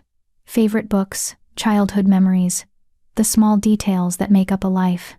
Kane tells me about growing up as the spare heir, always in his brother's shadow, developing abilities that set him apart. I tell him about Iris, about my father's disappointment, about the year spent working in textile mills and wondering if this was all life would ever be. By the time we finally part, it's past midnight. Dawn comes early, and with it, the journey to Central Hall, to judgment, to whatever future the council decides I deserve. Kane walks me to my tower door, still holding my hand like he's reluctant to let go. Thank you, I say. For tonight. For honesty. For making me feel less alone. Same. He lifts my hand, presses a kiss to my knuckles, formal, old-fashioned, achingly tender. Sleep if you can, and marry. Yes, whatever they ask you tomorrow. Whatever question they pose to test your loyalty. The answer is already in you. Trust yourself to find it. After he leaves, I lie in bed staring at the ceiling, my hand still tingling where his lips touched. The question he didn't ask hangs in the air like smoke. Will you stay with me after this is over? I don't have an answer yet. Don't know if what I feel is genuine connection or just gratitude mixed with proximity. Don't know if I'm capable of trust after everything that's been taken from me. But I want to find out. That has to count for something. Dawn arrives too quickly. Mira wakes me with tea and breakfast, her movements efficient. The coaches are being prepared. You leave in an hour. Wear the gray dress, it's formal enough for the hearing but practical enough to move in if necessary. You think I'll need to move? I think Central Hall is neutral ground, but the journey there isn't. Her expression is serious. Cross and Hale would love to prevent you from arriving at all. Kane's taking precautions, but stay alert. The journey is tense. 2 coaches, one carrying me, Kane, and Thornfield, the other filled with guards. We travel through wilderness rather than main roads, taking a route that adds hours but decreases the chance of ambush. Every time we stop to rest the horses, I see Kane scanning the tree line, his body coiled for threat. Nothing happens. But the possibility hangs over us like a storm that never quite breaks. We arrive at Central Hall in late afternoon. The building is ancient, older even than Shadow Peak, built of white stone that seems to glow in the fading light. Wards shimmer visibly around it, layers of protection woven so tightly that the air itself looks distorted. No violence is possible within those wards, Thornfield explains as we approach. The old magic prevents it absolutely. You could try to attack someone, and your body simply wouldn't obey. It's the most neutral ground that exists. Then why am I still terrified? Because violence isn't the only way to destroy someone, Kane says quietly. Words can cut just as deep. We're shown to private quarters to wait until tomorrow's hearing. 3 rooms connected by a common area, one for me, one for Kane, one for Thornfield. The space is luxurious but impersonal, clearly designed for diplomatic functions rather than comfort. That evening, Cross sends a message requesting a private audience with me. Absolutely not, Kane says immediately. It's a trap. It's protocol. Thornfield counters. She's entitled to interview all parties before a formal hearing. Refusing makes Mary look like she has something to hide. Then I'll accompany her. Not permitted. Council rules require private interviews. Thornfield looks at me. It's your decision, but know that whatever you say to Cross will likely be used against you tomorrow. I think about what Kane said, about choosing truth over safety, about not letting them define me. I'll meet with her, I decide. Alone. Kane's jaw tightens. Mary. I have to face them eventually. Might as well start now. Cross receives me in a formal sitting room within Central Hall. She's even more elegant than she appeared in the arena. Auburn hair braided intricately, dressed in Eastern Territory colors, every inch the powerful alpha. Her smile doesn't reach her eyes. Mary Stone. Thank you for agreeing to speak with me. She gestures to a chair across from hers. Please, sit. This isn't an interrogation, just a conversation. I sit, keeping my spine straight, my expression neutral. I'll be direct, Cross says. Your transformation has created a significant problem for the Council. Not because we fear Celestials, the old prejudices are behind us, but because your abilities are unstable, untrained, and potentially catastrophic if misused. Surely you understand our concern? I understand you see me as dangerous. Not you personally, your power. She leans forward slightly. I've studied the historical records. Do you know how many Celestials lost control and dissolved in the final years before the Purge? Hundreds. Entire villages destroyed by Celestials who couldn't maintain cohesion. The wolf shifters didn't genocide your kind out of prejudice. They did it out of survival. That's convenient justification for murder. Her eyes flash. It's historical fact. And now you've manifested. Without training, without understanding. Bonded yourself to an alpha who has his own issues with control. Can you honestly tell me that's not a recipe for disaster? I can tell you I'm learning. With Kane's help. Kane. She says his name like it tastes bitter. You've known him less than a week. How much do you really understand about what he wants from you? He wants me safe. Does he? Or does he want what you represent, a celestial under his control, giving him the marriage over the council that's contained him for 5 years? She sits back, studying me. I'm not trying to be cruel, Mary. But you're very young, very naive. And you've bound yourself to someone who has every reason to use you as a political weapon. Doubt flickers in my chest. Is she right? Have I been so desperate for protection that I've walked into a different kind of trap? Then, I remember, the way Kane catches me when I fall. The respect in his voice when he tells me choices are mine. The vulnerability he showed sharing his past. The careful distance he maintains, even while offering closeness. You're wrong, I say quietly. Kane has been honest with me about everything. The charter, the political implications, his own struggles with control. If he wanted to use me, he'd hide those things. Instead, he's shown me exactly who he is, and let me choose anyway. Or he's shown you exactly what you needed to see to make that choice. Cross stands, moves to the window. I'm going to be frank with you. Tomorrow's hearing will determine your fate. If you demonstrate control, acknowledge the dangers, and agree to regular evaluations, the council will likely grant you conditional autonomy. You'll be free but monitored, safe but supervised. It's the best outcome you can hope for. And if I refuse, then we'll have no choice but to consider you an active threat. She turns back to me, her expression hard. I don't want that, Mary. Despite what Kane may have told you, I'm not a monster. I'm an alpha trying to protect millions of shifters from a power we don't understand. Help me protect them. Accept the supervision. Don't let your attachment to Kane destroy your chance at a real life. The offer is tempting, seductive, even. Safety, autonomy, freedom. All I have to do is agree to let them watch me, test me, ensure I'm not dangerous. What's so wrong with that? Accept it means never fully being free, never knowing if my choices are truly mine or if I'm just performing for invisible observers. Never being able to trust that acceptance isn't conditional on continued compliance. It means being contained with prettier words. I'll think about it, I say, because refusing outright seems unwise. That's all I ask. Cross's expression softened slightly. One more thing. Tomorrow, someone will ask you a question about loyalty, about who you'd choose if forced to pick between Kane and the greater good. Think carefully about your answer, because it will define everything that comes after. After the meeting, I return to find Kane pacing the common area like a caged wolf. What did she say? He demands immediately. I relay the conversation. With each sentence, his expression grows darker. Conditional autonomy, he spits. Supervised freedom. That's just containment with a prettier name. She made it sound reasonable. Of course she did. Cross is brilliant at making tyranny seem like protection. He stops pacing, faces me directly. Mary, listen to me. If you accept her terms, you'll never be free.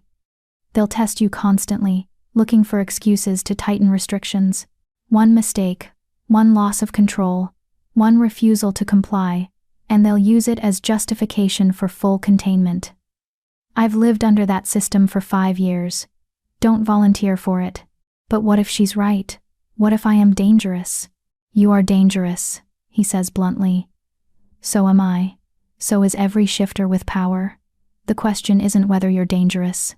It's whether you can be trusted to use that danger responsibly. And the only way to answer that is through lived experience, not laboratory conditions. Thornfield enters from his room, clearly having heard the raised voices. What happened? I explain Cross's offer again. Thornfield's expression remains neutral, but I see calculation behind his eyes. The question she mentioned, he says slowly. About who you'd choose between Kane and the greater good. That's not hypothetical. She's going to force that choice tomorrow. Publicly. And your answer will determine everything. What's the right answer? I ask desperately. There isn't one, Thornfield says. Choose Cain, and they'll claim you're blindly loyal, dangerous in your devotion. Choose the council, and the charter protections become meaningless. Why should Cain protect someone who won't protect him in return? So, I'm trapped no matter what I say? No, Cain says firmly. He crosses to me, takes both my hands in his. You choose truth, whatever that is for you. If you genuinely believe the council's way is better, say so. If you believe staying with me is right, say that. But don't lie, don't calculate. Because the moment you start performing for them, you've already lost. Even if truth costs us everything? Especially then. His eyes bore into mine, intense and unwavering. I'm not asking you to choose me, Mary. I'm asking you to choose yourself, whatever that looks like. Later, alone in my room, I stand at the window, staring out at Central Hall's grounds. Tomorrow I face the council. Tomorrow they'll ask the question. Tomorrow I'll have to answer. And I still don't know what that answer is. Chapter 6. The Trial of Light and Shadow. I don't sleep. Every time I close my eyes, I see versions of tomorrow playing out. In some, I demonstrate perfect control, and the council has no choice but to grant autonomy. In others, I dissolve completely in front of thousands, proving every fear they have about celestials. In the worst versions, I say the wrong thing when they ask the question, and watch Cain's face close off as he realizes I've chosen safety over loyalty. By dawn, I'm exhausted and wired, my nerves singing with tension. Mira appears. She traveled separately with the household staff and helps me dress. The outfit was chosen carefully, deep midnight blue that brings out the prismatic quality in my eyes, cut formally enough for the council but simple enough that I don't look like I'm trying too hard. She braids my hair into an intricate crown, pins it with silver that catches the light. You look like a celestial, she says quietly. Not a scared girl. Remember that. What if I am a scared girl? Then you fake it until you're not. She steps back, examining her work. The hearing begins at noon. Alpha Cain will escort you to the chamber. Once inside, you'll stand in the center while the council sits in judgment. Answer their questions honestly but carefully. And Mary. Her expression turns serious. When they ask you to choose what you can live with, not what they want to hear. The morning drags. Thornfield reviews strategy one last time, drilling me on likely questions and safe responses. Cain says little, but his presence is a constant, standing near the window, watching the grounds, radiating barely contained tension. At 11:30, a herald arrives. The council is ready. The celestial will present herself. Cain offers his arm. I take it, grateful for the solid anchor. Thornfield falls into step behind us as we walk through Central Hall's corridors. Other shifters press against the walls as we pass. Word has spread. Everyone wants to see the celestial who might change everything. The hearing chamber is enormous.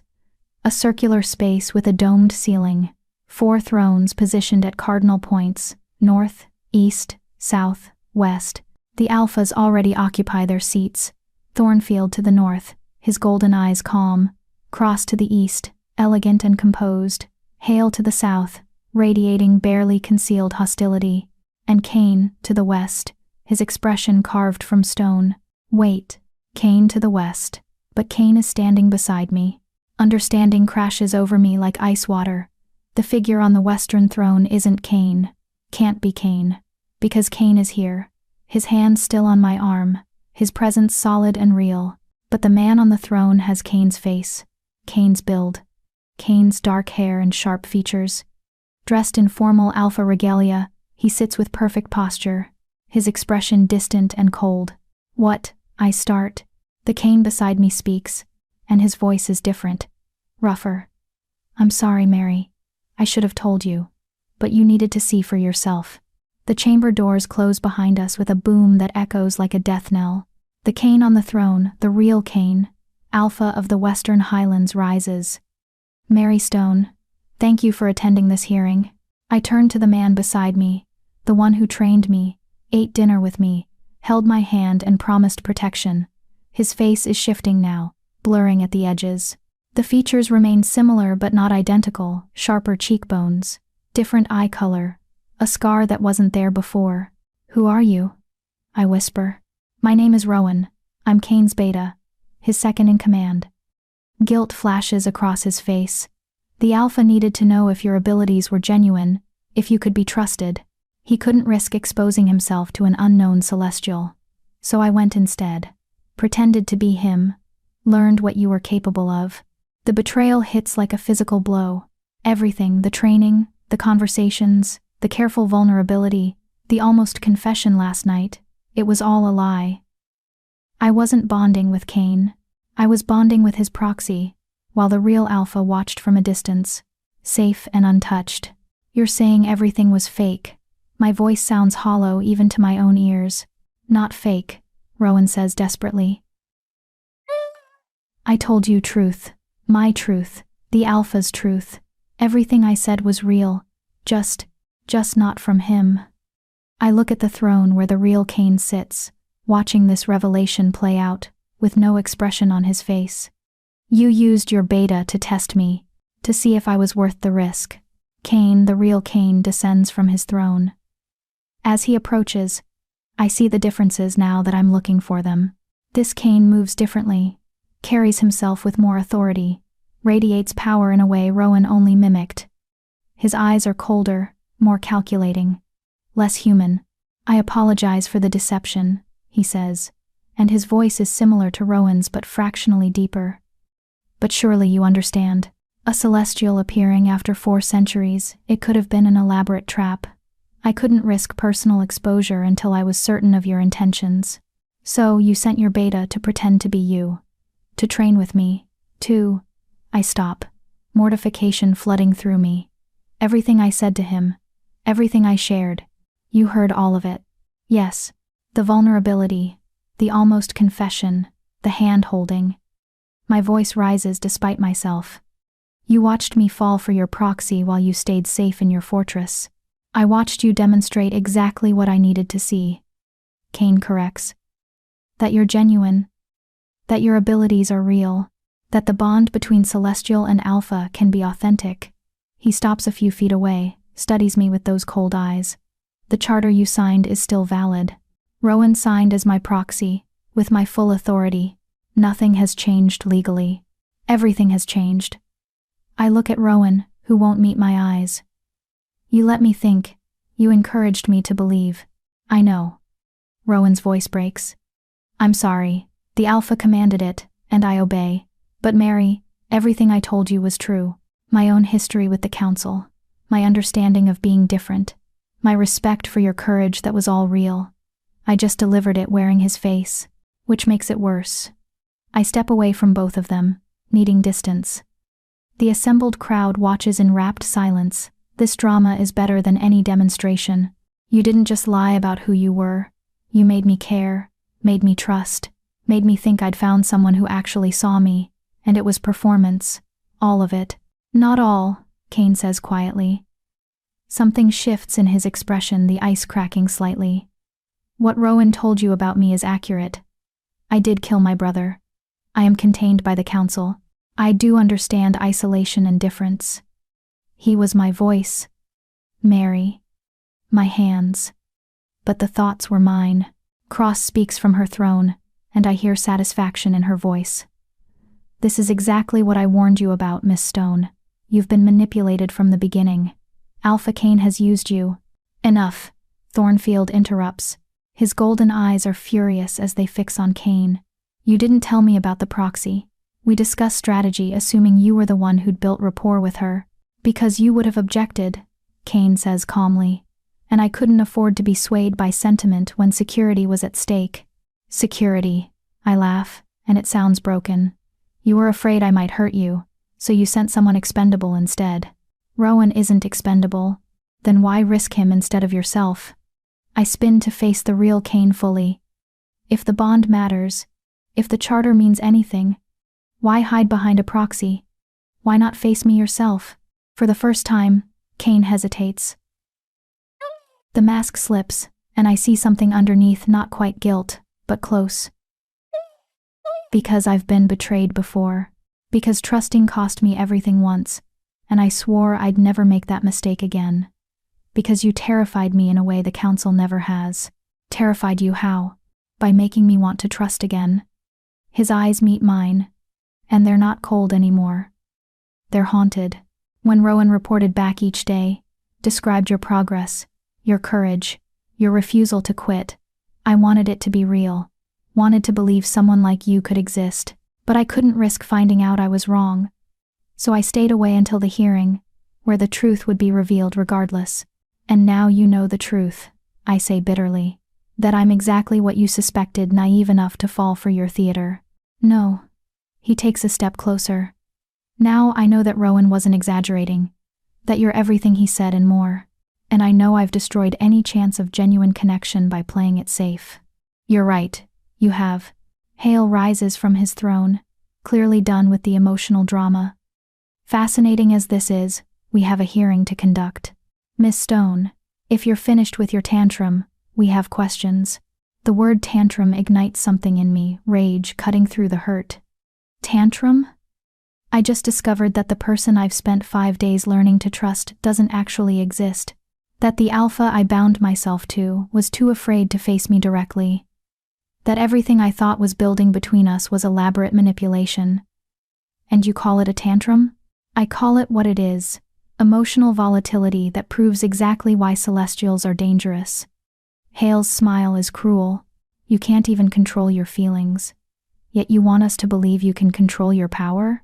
My feelings are human. My power is not. I force myself to breathe, to think. They're trying to unbalance me, make me seem unstable. What do you want from me? Demonstration, Cross says. Transform and hold for 60 seconds. Prove you have the control you claim. I look at Kane, the real Kane. And if I do, then we'll discuss terms, Thornfield says before Kane can respond. But Miss Stone, you should know the charter you signed may be legally valid, but the bond it represents is compromised. The council will argue that a charter based on deception has no moral weight. They'd be right, I say quietly. In the audience, I can see Rowan watching with anguish written across his face. The man I thought was Kane. The one who caught me when I fell. Who pushed me to be stronger. Who offered partnership and respect. He was real, even if his identity was false. And I don't know how to reconcile those two truths. Miss Stone, Cross prompts. We're waiting. I walk to the center of the chamber. The marble floor beneath my feet is marked with the same circular patterns as the training facility containing wards built into the structure. Safe for demonstration. Safe for judgment. I close my eyes, reach for that door inside myself. It opens reluctantly. The light floods through me, but it's different this time. Harder, angrier. The colors are sharper, more violent crimson mixing with gold, deep blue bleeding into silver. The wings unfold with force enough to create windstorms that whip through the chamber. When I open my eyes, I see through prismatic layers that reveal too much. The fear in Cross's expression, the satisfaction in Hale's, the regret in Kane's. The regret hurts most of all. I count seconds. 1, 2, 3. But it's harder now. The dissolution pull is stronger, my anchor to physical form weakened by emotional devastation. What's the point of staying human when being human just means being hurt? 10, 11, 12. She's unstable, someone in the audience whispers. 20, 21, 22. Losing cohesion, another voice adds. 30, 31, 32. They're right. I can feel myself fragmenting, spreading thin, the edges of my consciousness bleeding into the light. It would be so easy to just let go, to dissolve completely, and never have to face the truth that I was played, manipulated, made a fool of in front of everyone who matters. 40, 41, 42. Mary. It's Rowan's voice, desperate. Come back. You can do this. I know you can. But he's not the anchor anymore. I don't trust his voice, don't trust his concern. It's just more performance. More theater designed to manipulate. 50. 51. 52. Miss Stone. Thornfield calls. You've proven your point. You can stop now. But I don't want to stop. I want to push further. See how close I can come to the edge without falling over. Test the limits of this power that makes me dangerous, valuable, feared. If they're going to judge me anyway, let them judge the full scope of what I am. 60, 61, 62. Mary. Kane's voice, sharp with command. Not Rowan's softer version, but the real Alpha's voice, carrying the full weight of his authority. Stop now. The command hits like a physical force. My body obeys before my mind can protest, the transformation collapsing in an instant. I drop from the air, momentum carrying me downward with enough force to crack bone when I hit the marble. I don't hit the marble. Kane catches me. Not Rowan. Kane. The real one. He moved faster than sight, crossing the chamber in the space between heartbeats to be there when I fell. His arms are solid around me, his body absorbing the impact. His face close enough that I can see the genuine terror in his eyes. 73 seconds, he says roughly. You held for 73 seconds, longer than any celestial in the historical records. Let go of me. No. I said let go. I struggle, but he holds firm. Not until you're stable.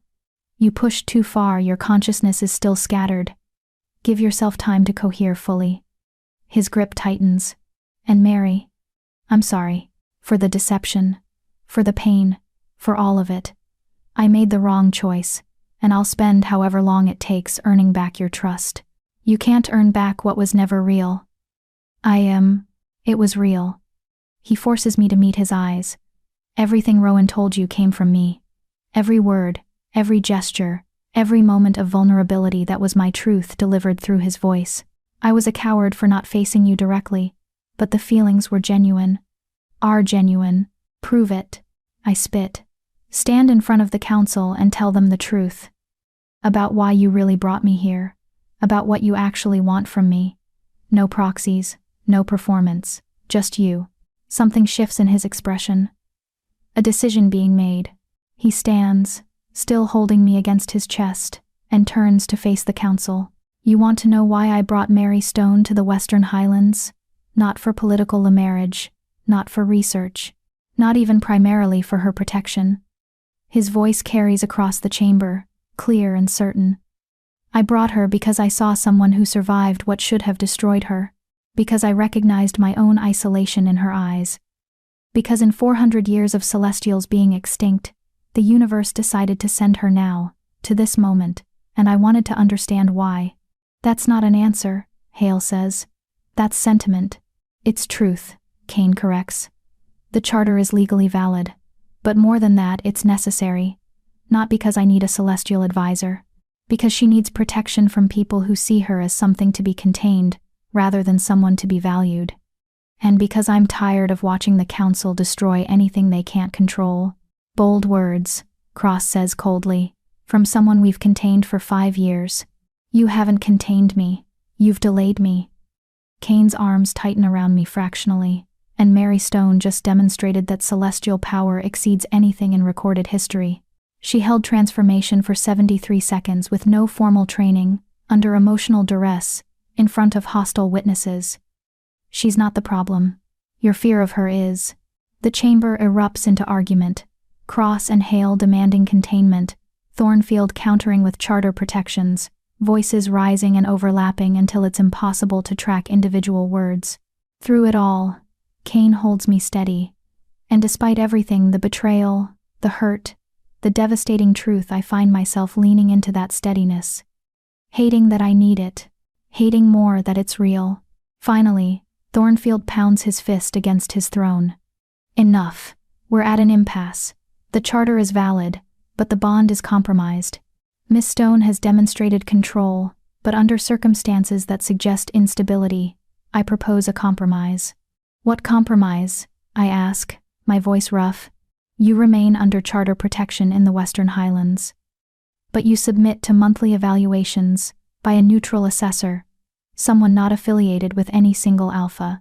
If after 1 year you've maintained control and caused no harm, full autonomy is granted. If you've failed, the council revisits containment options. 1 year of supervised freedom, I say. That's still containment. It's a path to real freedom, Thornfield corrects, which is more than you'll get from Cross or Hale. I look at Kane. Really look at him. See the guilt, the regret, the genuine concern, mixed with political calculation. He used me, but he also protected me. He lied about who was in the room, but the truths spoken were still his truths. I have a condition, I say. If I agree to this, the charter is rewritten. Not between me and Alpha Kane. Between me and his beta, Rowan. Shock ripples through the chamber. Explain, Cross demands. Rowan is who I bonded with, who trained me, who earned my trust. I keep my eyes on Kane. If the charter must exist, let it reflect reality. I'll stay in the Western Highlands under Rowan's supervision, not Kane's. The Alpha can maintain political authority, but my day-to-day protection falls to the man I actually know. Kane's expression is unreadable. That's not how charter bonds work. Then we make it work. I push against his arms, and this time he releases me. I stand on my own, swaying slightly but upright. You wanted me safe. This keeps me safe. You wanted me in your territory. This keeps me there. But you don't get to be the one I trust. Not after this. That role goes to the man who showed up, regardless of what name he was using. For a long moment, Kane says nothing. Then, if that's what you want. But Mary, this doesn't absolve me. Whether you report to Rowan or to me, I'm still responsible for what happened. Still accountable. I know. I turn to face the council. Do we have an agreement? Modified charter, monthly evaluations, path to autonomy after 1 year. Thornfield looks at Cross and Hale. Some silent negotiation happens between them. Finally, all three nod. Agreed, Thornfield declares. The charter will be rewritten to reflect beta supervision, with alpha authority maintained for legal purposes. Miss Stone will remain in the Western Highlands under these terms. We'll reconvene in 1 month for the first evaluation. The hearing is over. I've won, technically. I have protection, a path to freedom, legal standing. But the victory tastes like ash. Because the person I thought I was building something with doesn't exist. Because trust, once broken, doesn't heal just because you want it to. Because I'm bound to a territory where every interaction will remind me of the deception. As the crowd disperses, Rowan approaches hesitantly. Mary, I know you're angry. You have every right to be. But I want you to know everything I said to you was true. The respect, the admiration, the desire for connection. That was all real. It was real for you, I say quietly. But it wasn't real for him. And since he's the alpha, he's the one who matters. I matter, Rowan insists. The charter says so now. You made sure of that. I made sure I'd have someone I actually trust nearby. Don't mistake pragmatism for forgiveness. His face falls, but he nods. I understand. But Mary, I'll earn your trust again. However long it takes. I swear it. I don't respond. Can't promise anything when I'm still trying to process what just happened. Kane approaches after Rowan retreats. He stops a careful distance away, respecting the boundary I've drawn. You surprised me, he says, modifying the charter that way. It's clever. It's survival. I meet his eyes. You wanted to know if I could be trusted. Now you have your answer. I can be with the right people. You're just not one of them. I understand. Do you? The words come out sharper than intended. You played it safe. Sent your proxy to take the risk while you watched from a distance. That's not leadership. That's cowardice. You're right. No defensiveness, no excuses. I was afraid, and I let that fear compromise something that could have been genuine. I can't undo that, but I can promise you something going forward. What? I won't use intermediaries with you again. When we interact, it will be face-to-face, honest, with no proxies between us. You'll always know it's me, and I'll spend the next year proving that the man Rowan described exists in me too. Not perfectly, not without flaws, but genuinely. And if I never believe it, then I'll have failed. But at least I'll have tried. He glances at where Rowan stands with Thornfield, clearly discussing logistics. He cares about you, you know, more than he was supposed to. The reports he gave me, they were professional at first, but toward the end, there was something else. Genuine affection, respect. Maybe even... He stops. I don't know what would have developed if the truth hadn't been revealed. But don't punish him for my cowardice. I'm not punishing him. I'm protecting myself. I turn away. The hearing is over. I've agreed to the terms. Now I just want to leave. The coaches are ready when you are. I walk away without looking back. Behind me, I hear Kane and Rowan speaking in low tones, working out the details of this new arrangement, the modified charter, the evaluation schedule, the parameters of my carefully supervised freedom. They're discussing my life like it's a logistics problem to be solved. Maybe that's all it's ever been. Chapter 7. The Year of Hollow Freedom. The journey back to Shadow Peak is silent. I ride in the first coach with Rowan, while Kane follows in the second with Thornfield. The arrangement was Rowan's suggestion, giving me space from the alpha, time to process without his presence, as a constant reminder of the betrayal. It's thoughtful, kind, even, and I hate that I notice. You don't have to talk to me, Rowan says after an hour of oppressive quiet. I understand if you need time. I don't need time, I need honesty. I finally look at him properly. Without Kane's face overlaying his features, I can see Rowan for who he really is, similar build. But his features are softer, his eyes more green than gray, his hair lighter. He's handsome in a different way. More approachable, less dangerous. How much of what you told me was yours, and how much was him? The stories about killing his brother, being contained by the council, those were his. Everything else. He hesitates. The feelings were mine. The respect for your courage, the admiration for how you handled training, the desire to see you succeed. Those were genuine. I reported facts to him, but the emotions attached were my own. So when you held my hand at dinner, when you told me I wasn't alone, when you almost... I stop. The memory too raw. That was you, not him. Yes. He looks away. I crossed lines I wasn't supposed to. Let myself care when I should have stayed detached. By the third day, I wasn't just gathering information. I was. He struggles for words. Invested. In you. In your success. In the possibility of something real. But you still lied about who you were. I did. Because the Alpha commanded it. And I follow commands. But Mary, he turns back to me, and there's anguish in his eyes. If I could go back and choose differently, tell you the truth from the beginning, I would. Even if it cost me everything. Because what we built, however brief, mattered to me. The sincerity in his voice cracks something in my chest. I want to stay angry, to nurse the hurt, and use it as armor. But the truth is more complicated. Rowan was following orders, doing his duty. The betrayal was Kane's choice, not his. And everything Rowan gave me, the patience in training, the careful respect, the moments of genuine connection, those were real. I don't know how to forgive this, I admit quietly. I don't know if I even want to. Then don't. Not yet. Maybe not ever. He shifts in his seat, maintaining careful distance. But the charter says I'm responsible for you now. For your safety, your training, your well-being. That means we'll be spending time together. A lot of time. I'm asking for permission to try to earn back what I destroyed. Not as Kane's proxy, as myself. And if you fail, then I fail. But at least I'll know I tried everything I could to make this right. I study his face. The honest eyes, the genuine regret, the careful hope. He's not Kane, doesn't have the Alpha's cold calculation or political brilliance. But maybe that's better. Maybe what I need isn't someone who plays games 3 moves ahead.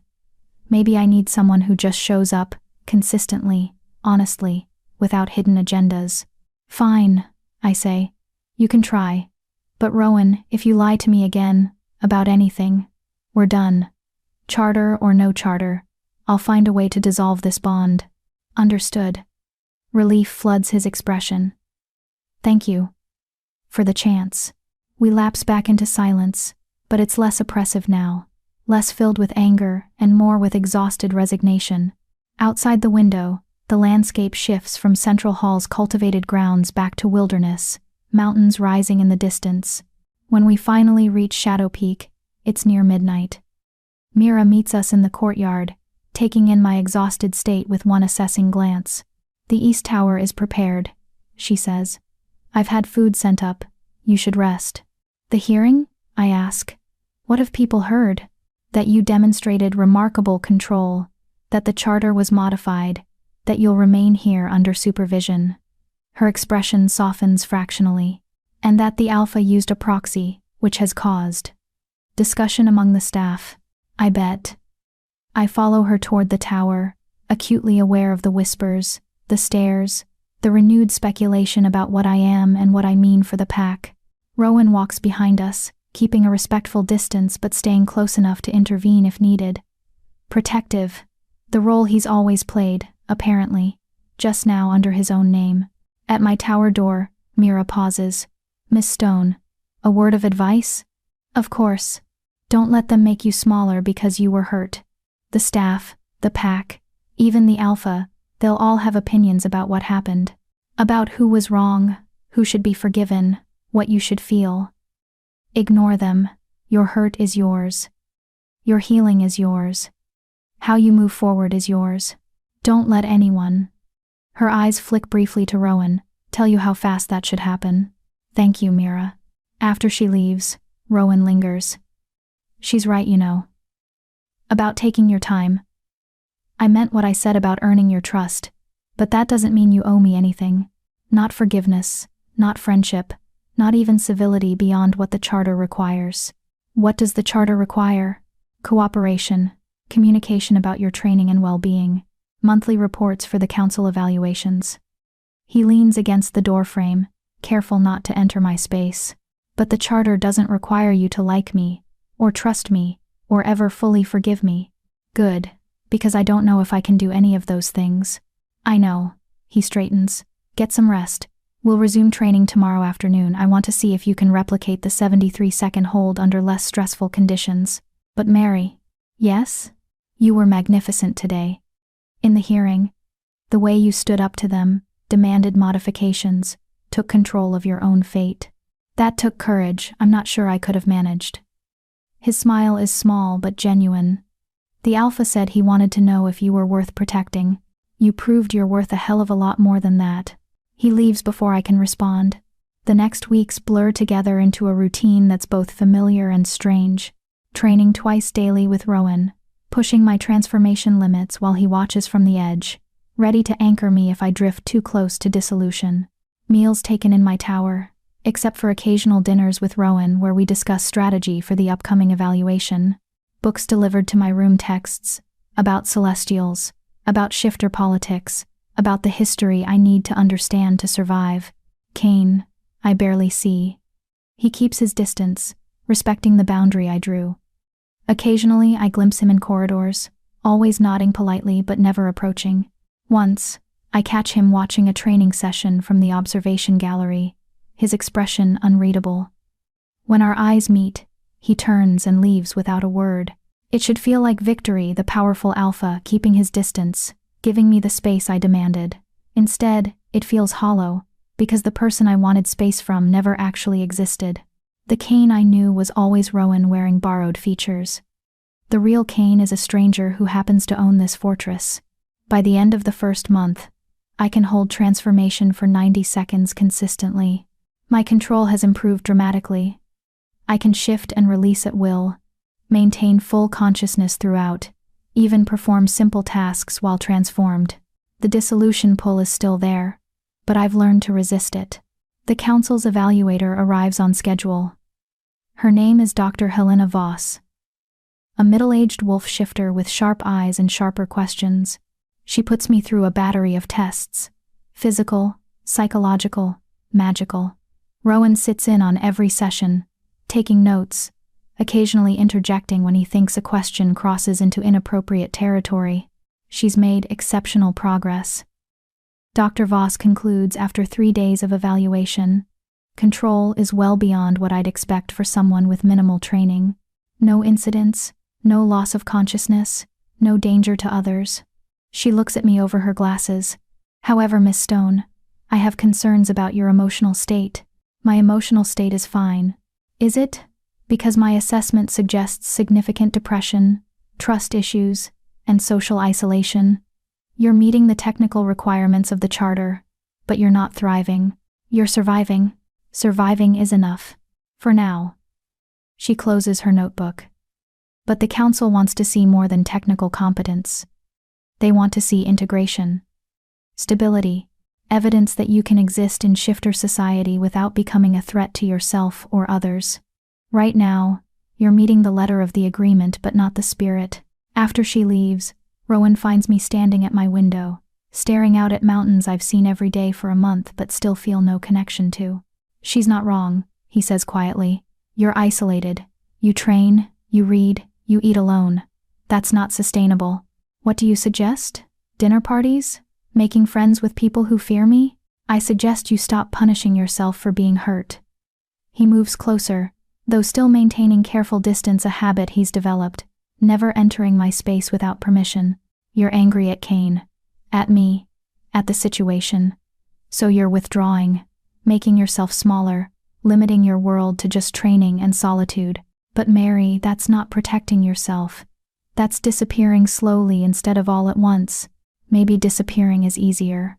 Maybe. He's quiet for a moment. Can I show you something? What? Trust me. Just for an hour. If you hate it, we'll come back, and you never have to leave this tower again except for training. I study his face, the earnest eyes, the careful hope, the lack of calculation. Whatever he wants to show me, it's not a trap. Or if it is, it's not a malicious one. Fine, 1 hour. He leads me down through the fortress, past the inhabited levels, down stone stairs I haven't explored before. We emerge into what looks like a library, not the small collection in my tower, but a massive space filled with thousands of books, scrolls, artifacts. Moonlight streams through high windows, casting everything in silver. This was built by the fortress's original occupants, Rowan explains. Whoever they were, they collected knowledge obsessively. There are texts here that don't exist anywhere else in the Confederation, including, he walks to a specific shelf, pulls down a slim volume bound in midnight blue. This. I take the book.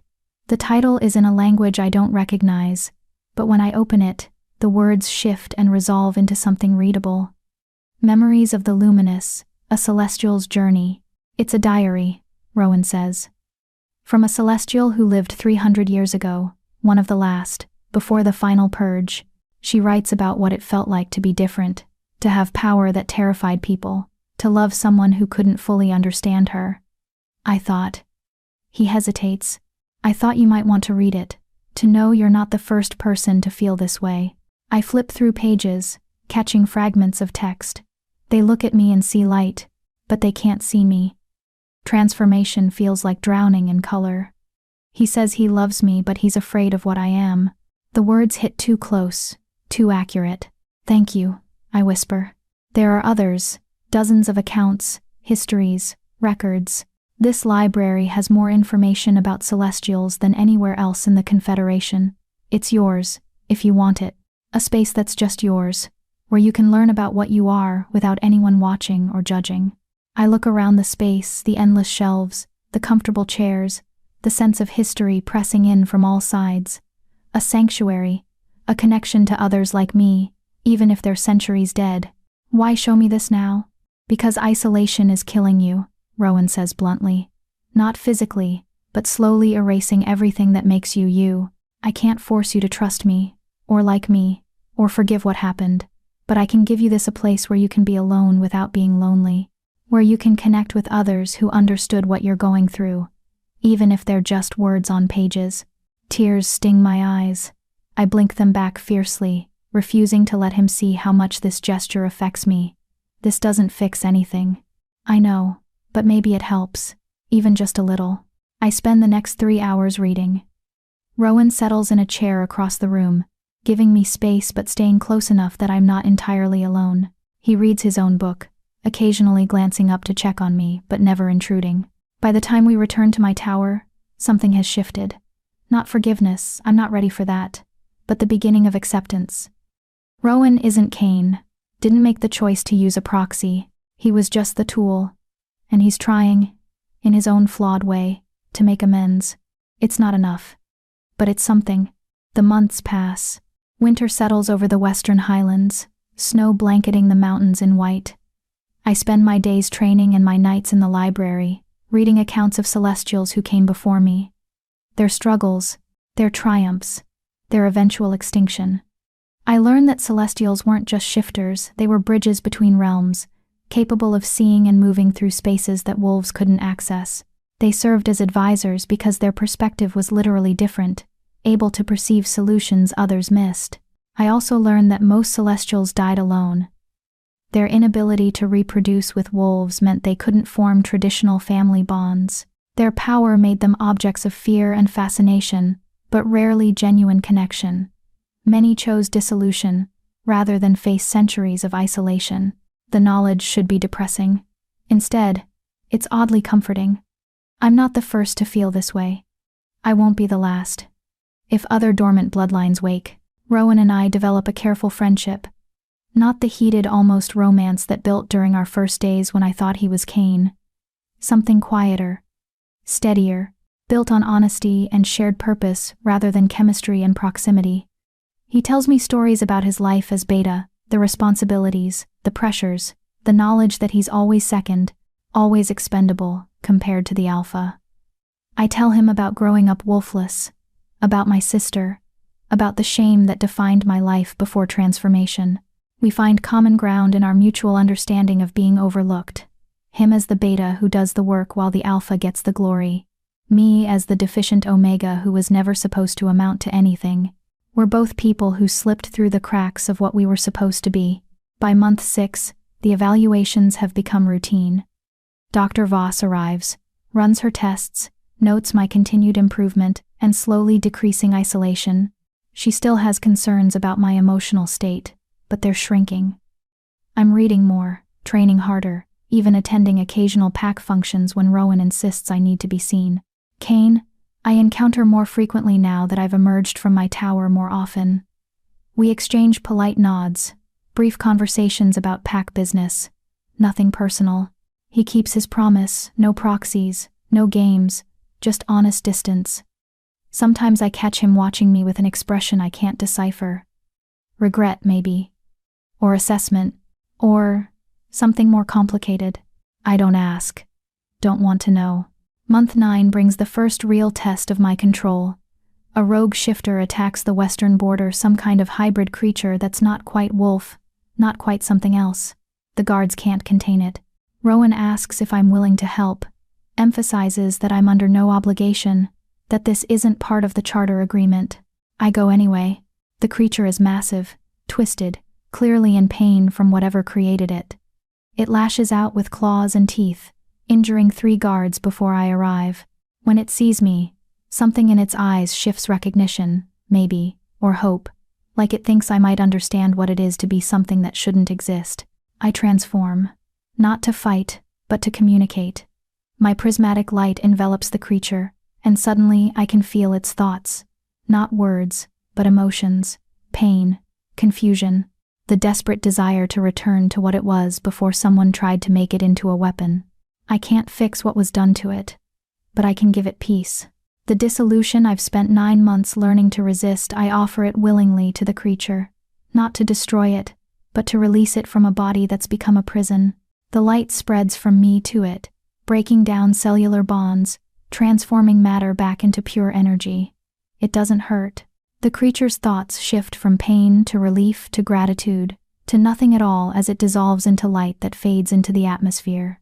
When I release the transformation, dropping back into my body with force that sends me to my knees, the clearing is empty except for shocked guards and Rowan, who's staring at me with something like awe. "What did you just do?" One of the guards whispers. "Mercy," I say. I gave it mercy. Word spreads. The celestial who can grant peaceful death to those suffering, who can see into twisted minds and offer release from torment. The pack's fear of me shifts into something more complex, still wary, but tinged with respect, maybe even gratitude. That night, Cain requests a meeting, not in his study, but in the library neutral ground, my space. He enters hesitantly, clearly uncomfortable being in territory I've claimed as my own. I heard about what you did today, he says. The rogue shifter. That was. He stops, searching for words. Extraordinary. It was the right thing to do. Perhaps. He moves closer, though maintaining careful distance. But it revealed something. An application of celestial power no one anticipated. The ability to grant dissolution to others. Do you understand what that means? That I'm even more dangerous than the council thought? That you're more valuable? His eyes meet mine. Mercy killing for suffering creatures is something our healers can't provide. They can only let nature take its course. But you can end suffering instantly, peacefully. That's a gift, Mary. One the council will want to control. Then they'll be disappointed. I don't use my abilities on command. I know. But they'll try anyway. He's quiet for a moment. I also wanted to tell you you've exceeded every requirement of the charter. Dr. Voss's latest report was glowing. At this rate, the council will have no justification for denying you full autonomy when the year ends. 3 more months, I say. And then, I'm free. Yes. Something flickers in his expression, loss, maybe, or regret. And then you'll have choices. Where to live, who to serve, if anyone, what to do with your abilities. All yours. That's what I wanted. Freedom. I know. He turns to leave, then pauses. Mary, I'm aware our relationship is complicated. That I destroyed any chance of genuine trust between us. But I want you to know, watching you grow into your power this year, seeing you become who you were always meant to be, has been a privilege. Whatever you decide when the charter expires, I'm grateful I got to witness it. He leaves before I can respond. I sit alone in the library, surrounded by books written by celestials who died centuries ago, and wonder why his words make my chest ache. I should be celebrating. In 3 months, I'll be free. No charter, no supervision, no obligations. I can go anywhere, do anything, be anyone. So why does the thought of leaving feel like losing something I didn't know I valued? Rowan finds me an hour later, still sitting in the same chair, staring at nothing. The Alpha told you, he guesses, settling into his usual seat across from me. Yes. How do you feel? I don't know. Relieved, terrified, confused. I finally look at him. I spent 9 months waiting for this, counting down to freedom. But now that it's close, I can't figure out what I actually want. What are your options? Leave. Stay. Go to another territory. Serve a different Alpha. Try to build something new somewhere else. I pull my knees to my chest. Or just disappear. Find some quiet place where no one knows what I am, and live out my life in peace. Is that what you want? Peace and obscurity? I don't know what I want. The admission comes out rough, frustrated. A year ago, I wanted to not be worthless. 6 months ago, I wanted to not be alone. Now I have value. I have people who care about my well-being. I have abilities I'm learning to control. I should be happy. Why aren't I happy? Because freedom without purpose is just a prettier cage. Rowan says quietly. You've spent your whole life being defined by what you lack, no wolf, no mate, no place in pack society. Then you transformed and became defined by what others fear about you. But Mary, who are you? What do you actually want, independent of what others need, or fear, or expect? The question hangs in the air, unanswerable. I don't know who I am beyond the categories others have used to define me. Wolfless, celestial, threat, asset, responsibility. I've spent so long reacting to what others make of me, that I've never stopped to figure out what I make of myself. I have 3 months to figure it out, I say finally, and I'll help however I can. He stands, offers his hand. Come on, it's late, you need rest. I take his hand, a gesture that's become familiar over the months, no longer charged with complication, just companionship, support, the quiet trust that builds through consistency rather than grand declarations. As we walk back to my tower, passing through corridors I've learned to navigate without fear, I realize something. This fortress feels more like home than anywhere I've ever lived. These people, Mira with her sharp wisdom, Rowan with his steady presence, even Kane with his careful distance matter to me in ways I didn't expect. But in 3 months, the charter expires, and I'll have to choose what comes next. Freedom, purpose, home, connection. Can I have all of them? Or do I have to sacrifice some for others? The question keeps me awake long into the night, watching snow fall over the mountains, counting down the days until I have to answer. Please don't forget to subscribe. Chapter 8. The Wedding That Changed Everything. The invitation arrives 2 weeks before my charter expires. Formal parchment, sealed with the Eastern Territory crest. Alpha Cross cordially invites the residents of Shadow Peak Fortress to attend her bonding ceremony to Alpha Dominic Hale. The union will strengthen ties between Eastern and Southern territories, create a powerful alliance, and this part unspoken but clear consolidate power against the Western Highlands. Rowan brings it to me in the library, his expression troubled. This is political theater. Cross wants witnesses to her victory. Victory over what? Over Kane. Over anyone who opposed her containment agenda. He sets the invitation on the table. If the 2 most powerful alphas in the Confederation are bonded, they control the council. Thornfield can't stand against both of them alone. And once your charter expires, you'll lose Western Highland protection. They'll move against you the moment you're vulnerable. So I don't attend. Not attending is an insult. It gives them justification to declare us hostile. He sits heavily in the chair across from me. We're trapped. We have to go. Smile politely, and watch them consolidate power that will be used against us. Does Kane know? He's the one who told me to show you. He's deciding whether to accept the invitation or risk the political fallout of refusing. I study the invitation, expensive paper, elegant calligraphy, the date circled in gold. 2 weeks. In 2 weeks, Cross marries Hale, and the balance of power in the Confederation shifts permanently. We should go, I say. Rowan looks at me like I've suggested walking into fire. Mary, it's a trap. They'll use the ceremony to humiliate us, to demonstrate their superiority. Then we'll demonstrate ours. I stand, pacing the length of the library. Everyone expects us to refuse, to hide in the Western Highlands like cowards. But what if we attend?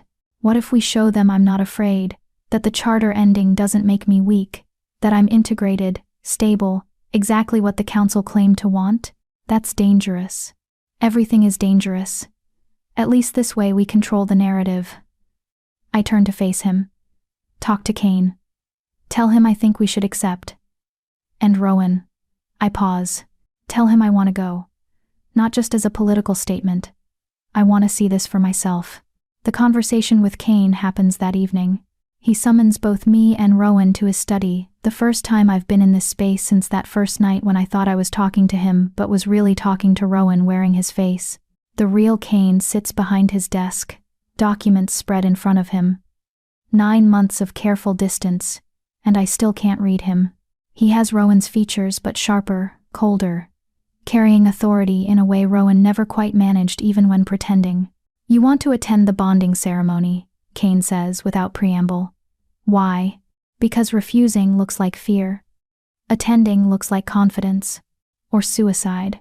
But there's consideration in his eyes. Cross and Hale will use the ceremony to demonstrate their power. Every alpha, every major pack leader will be there. If they choose to move against you publicly, they won't. I settle into the chair across from him, matching his formal posture. I've met every requirement of the charter. Dr. Voss's reports are flawless. They have no justification for containment. Moving against me at their own bonding ceremony would be petty, vindictive, and politically costly. Since when have those things stopped, Cross? Since she cares more about appearing magnanimous than actually being it. I lean forward. She wants to be seen as reasonable. Fair. The alpha who gave me a chance and watched me succeed. Attacking me now undermines that narrative. She'll posture, maybe issue veiled threats, but she won't act. Not publicly.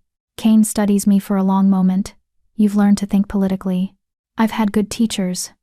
I glance at Rowan, who's standing near the door, carefully neutral. And 9 months to watch how this works. All right. Kane makes a note on one of his documents. We'll accept. Full delegation, you, me, Rowan, key staff members, will present a unified front. But Mary, his eyes lock onto mine. If something goes wrong, if they do move against you, I'll protect you. Charter or no charter, that hasn't changed. Why? The question slips out before I can stop it. In 2 weeks, I'm no longer your responsibility. Why keep protecting me? His expression shifts something raw, flickering beneath the political mask. Because 9 months ago, I made a choice that hurt you. That destroyed trust before it could fully form. I can't undo that, but I can make sure you survive long enough to build whatever life you want, without me in it, if that's what you choose. The words hang between us, weighted with everything we haven't said. 9 months of careful distance. 9 months of watching each other from opposite sides of an impossible divide.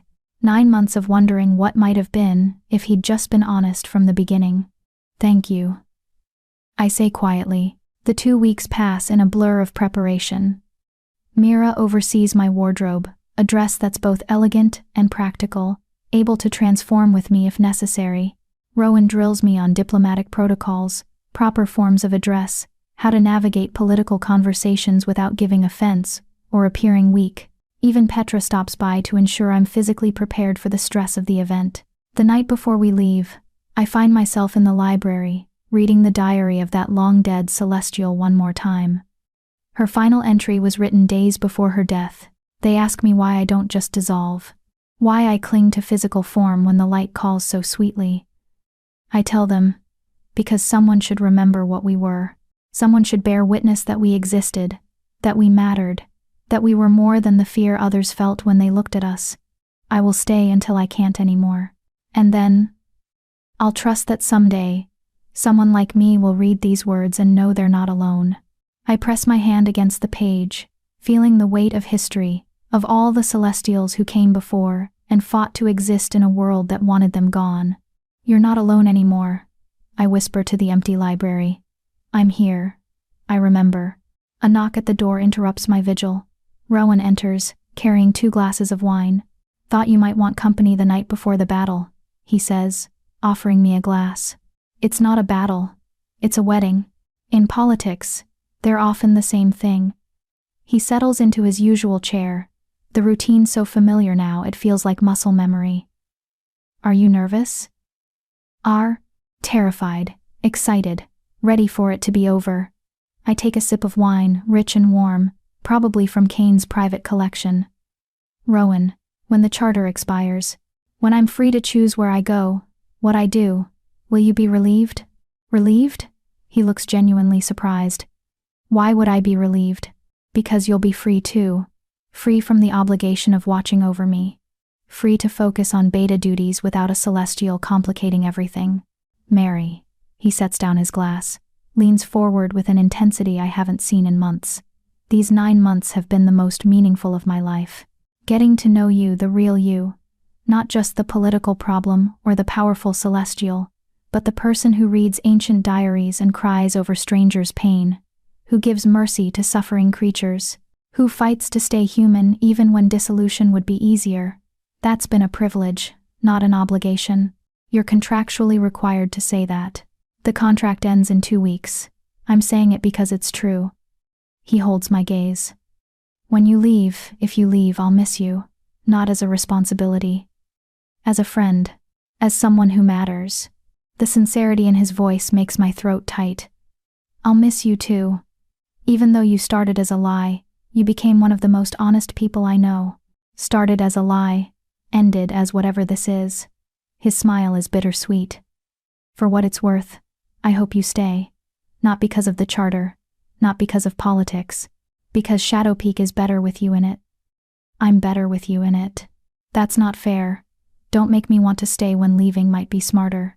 Why would leaving be smarter? Because staying means constant reminders of what could have been. Every time I see Kane, I remember that first week, when I thought, I stop. It doesn't matter what I thought. It was based on a lie. Not entirely. Rowan's voice is careful. The connection you felt that was real. You just directed it at the wrong person. The feelings weren't fabricated. They were just misplaced. You're saying I should forgive him. I'm saying you should consider what you actually want versus what pride tells you to want. He finishes his wine. But that's a decision for after the wedding. For tonight, let's just drink and pretend tomorrow isn't going to be the most politically fraught event of the decade. We spend the rest of the evening talking about nothing important books we've read. Theories about the fortress's original builders. Speculation about whether other celestials might wake soon. It's comfortable. Safe. The kind of friendship I didn't know I needed until I had it. When Rowan finally leaves, pressing a kiss to my forehead that's purely platonic but still warm, I realize something. If I leave the Western Highlands, I don't just lose proximity to Kane. I lose this. The library. The routine. The quiet companionship that's built over months of shared purpose. Maybe freedom isn't about running from what hurt you. Maybe it's about choosing what's worth staying for. The journey to the Eastern Territory takes all day. We travel in a formal procession, 3 coaches, guards in dress uniforms, banners displaying Western Highland colors, a show of strength, a reminder that we're not defeated, just outnumbered. I ride with Kane and Rowan, the 3 of us dressed in our finest. Kane in alpha regalia, all dark elegance and barely contained power. Rowan in beta colors, standing tall despite being in his leader's shadow. And me in midnight blue that makes my prismatic eyes almost glow. My hair arranged in elaborate braids woven with silver. I look like a celestial. Finally, after 9 months, I look like what I am. Remember, Kane says as we approach the Eastern capital, we're here to observe, to witness, not to engage in political maneuvering unless absolutely necessary. Let them have their ceremony. We'll smile, offer congratulations, and leave without incident. And if they provoke us, I ask, then we respond proportionally. But Mary, don't let them goad you into demonstrating. Don't give them an excuse to claim you're unstable. The ceremony is held in the Eastern Hall of Unity, a massive structure built specifically for diplomatic functions. The space is filled with shifters from every major pack, all dressed in their finest, all watching as we enter. Whispers follow us like smoke. The Celestial. She's with the Western Alpha. I heard she can kill with just light. Beautiful and terrifying. We're shown to seats near the front, a position of honor that's also strategic placement, where everyone can see us, watch us, judge us. Thornfield is already seated nearby, his golden eyes sharp as they track our arrival. He nods slightly, acknowledgement, maybe support, hard to tell. The ceremony itself is elaborate. Cross enters in Eastern colors, her auburn hair crowned with gold, looking every inch the powerful alpha she is. Hale awaits her at the altar, broad and golden and smiling like he's won something. Maybe he has. The bonding vows are traditional pledges of loyalty, promises of shared territory, declarations of unified purpose. When they seal the bond with a kiss, the crowd erupts in applause. A new alliance, a new power structure. The Confederation restructured around their partnership. The reception that follows is held in an adjoining ballroom. Music, dancing, elaborate food displays. Political maneuvering dressed up as celebration. Kane, Rowan, and I stay together, presenting unified front, accepting congratulations from those brave enough to approach. Cross finds us halfway through the evening. She's radiant, clearly thrilled with how everything has unfolded. Alpha Kane. Beta Rowan. Miss Stone. She inclines her head to each of us. Thank you for attending. I know it was complicated. We wouldn't miss it, Kane says smoothly. Congratulations on your bonding. May it bring strength to both your territories. I'm certain it will. Her eyes fix on me. Miss Stone, your charter expires in 12 days. Have you given thought to what comes next? I have options, I say carefully. I hope one of those options is remaining in the Confederation. We need Celestials, especially ones with your level of control. She leans closer, voice dropping. There will always be a place for you in the Eastern Territory. If you choose to leave the Western Highlands, I'll consider it, I say, because refusing outright would be an insult. She drifts away to greet other guests, leaving us in tense silence. She's recruiting you, Rowan mutters, already planning how to use you once you're free of the charter. Let her plan. I haven't decided anything yet. The evening wears on. I dance with Rowan once, A formal number that gets us both away from increasingly invasive questions.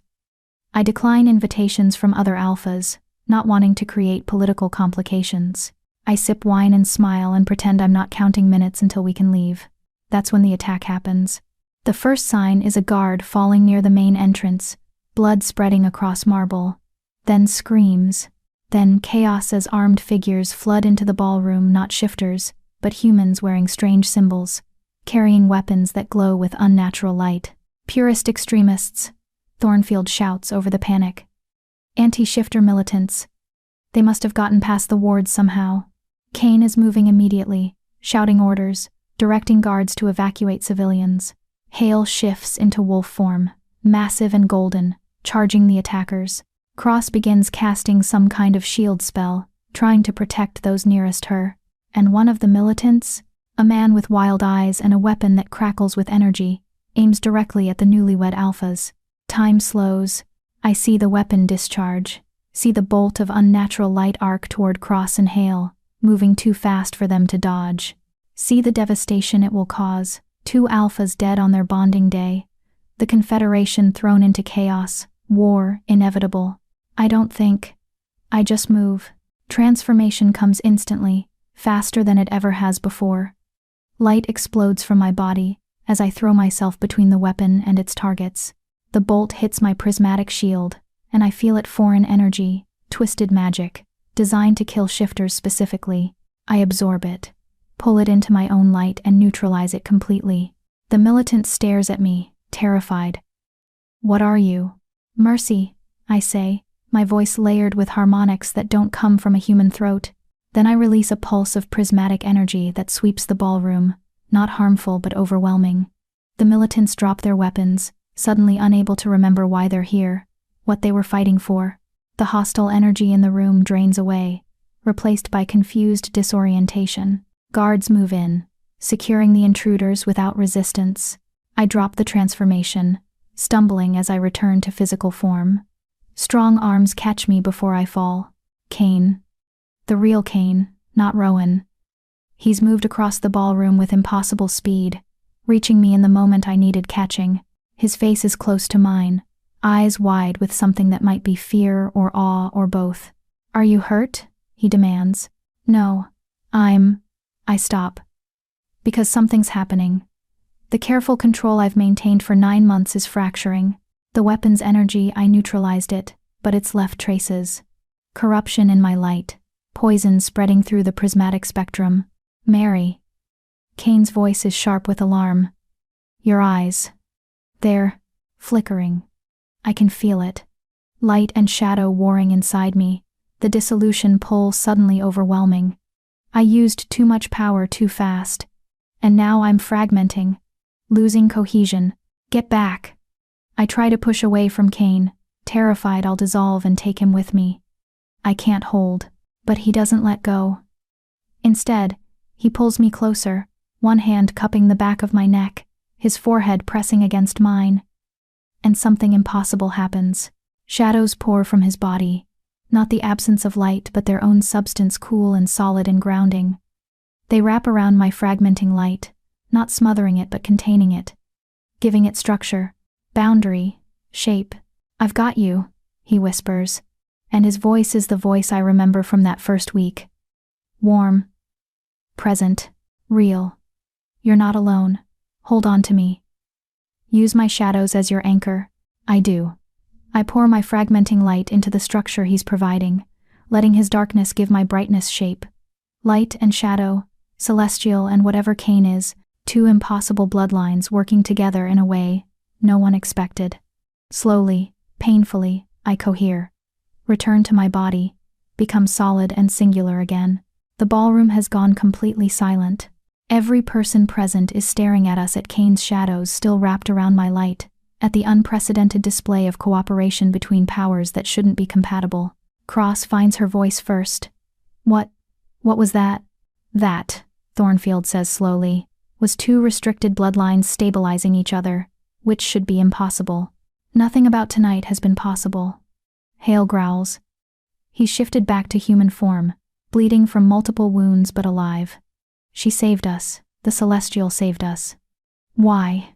All eyes turn to me. I'm still in Kane's arms, still steadied by his shadows, still trying to process what just happened. When I finally speak, my voice is rough but clear. Because it was right. Because you're about to be married, we're just married. Because no one deserves to die on what should be the happiest day of their lives, regardless of political differences. You could have let us die, Cross says quietly. It would have solved your problems. Without us, the council would lose its strongest voices for containment. I'm not you, I say. I don't sacrifice people for political convenience. The rebuke lands. Cross actually flinches. Kane helps me stand, though his shadows remain loosely connected to my light, a tether neither of us seems willing to fully release. He turns to address the crowd, his voice carrying the weight of alpha authority. Let me be clear about what just happened. Miss Stone, whose charter expires in 12 days, just saved the lives of 2 alphas who have argued for her containment. She did this without hesitation, without calculation, purely because it was right. And in doing so, she demonstrated perfect control under the most extreme circumstances possible. She also demonstrated a new ability, Thornfield adds, the capacity to neutralize hostile magic, which changes everything we thought we knew about celestial capabilities. It also proves, Kane continues, his eyes still on me, that she's not a threat, she's an asset.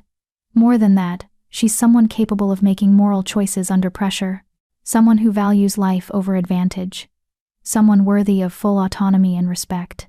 Hale limps forward, his wounds already healing. You saved my life. Why? I meet his golden eyes steadily. Because I've spent 9 months learning that power without purpose is just destruction. My purpose isn't to destroy, it's to protect. Even people who want me contained. Then you're a better person than I am, he admits. I would have let us die in your position. I know. That's the difference between us. Cross approaches slowly, and I see genuine respect in her expression for the first time. Miss Stone, Mary, I owe you a debt. Both Alpha Hale and I do.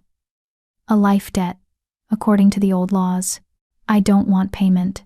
Nevertheless, you have it. She glances at Kane. And I'm formally withdrawing my opposition to granting you full autonomy. After tonight, no one can question your stability or control. When your charter expires, you'll have complete freedom, with my support. Mine as well, Hale says grudgingly. Though I still think you're dangerous. Just dangerous, in ways we need apparently. Thornfield rises from his seat. Then the council is unanimous. 12 days from now, Mary Stone will be granted full autonomy. No containment, no supervision, complete freedom to choose her own path. The crowd murmurs, shifting from shock to acceptance, to something that might be relief. The Celestial isn't a threat. The Celestial is a hero. The story changes in real time, but I'm not paying attention to them. I'm looking at Kane, at the shadows still wrapped around my light, at the impossible connection that stabilized me when I should have dissolved. You're not just a wolf, I whisper. You never were. No. His expression is complicated. Relief, fear, acceptance. I'm something else. Shadow Walker, the old texts call it. Another bloodline everyone thought was extinct. I've been hiding it for 5 years, same as you hid your celestial nature. But when you started to fragment, I couldn't. His voice breaks.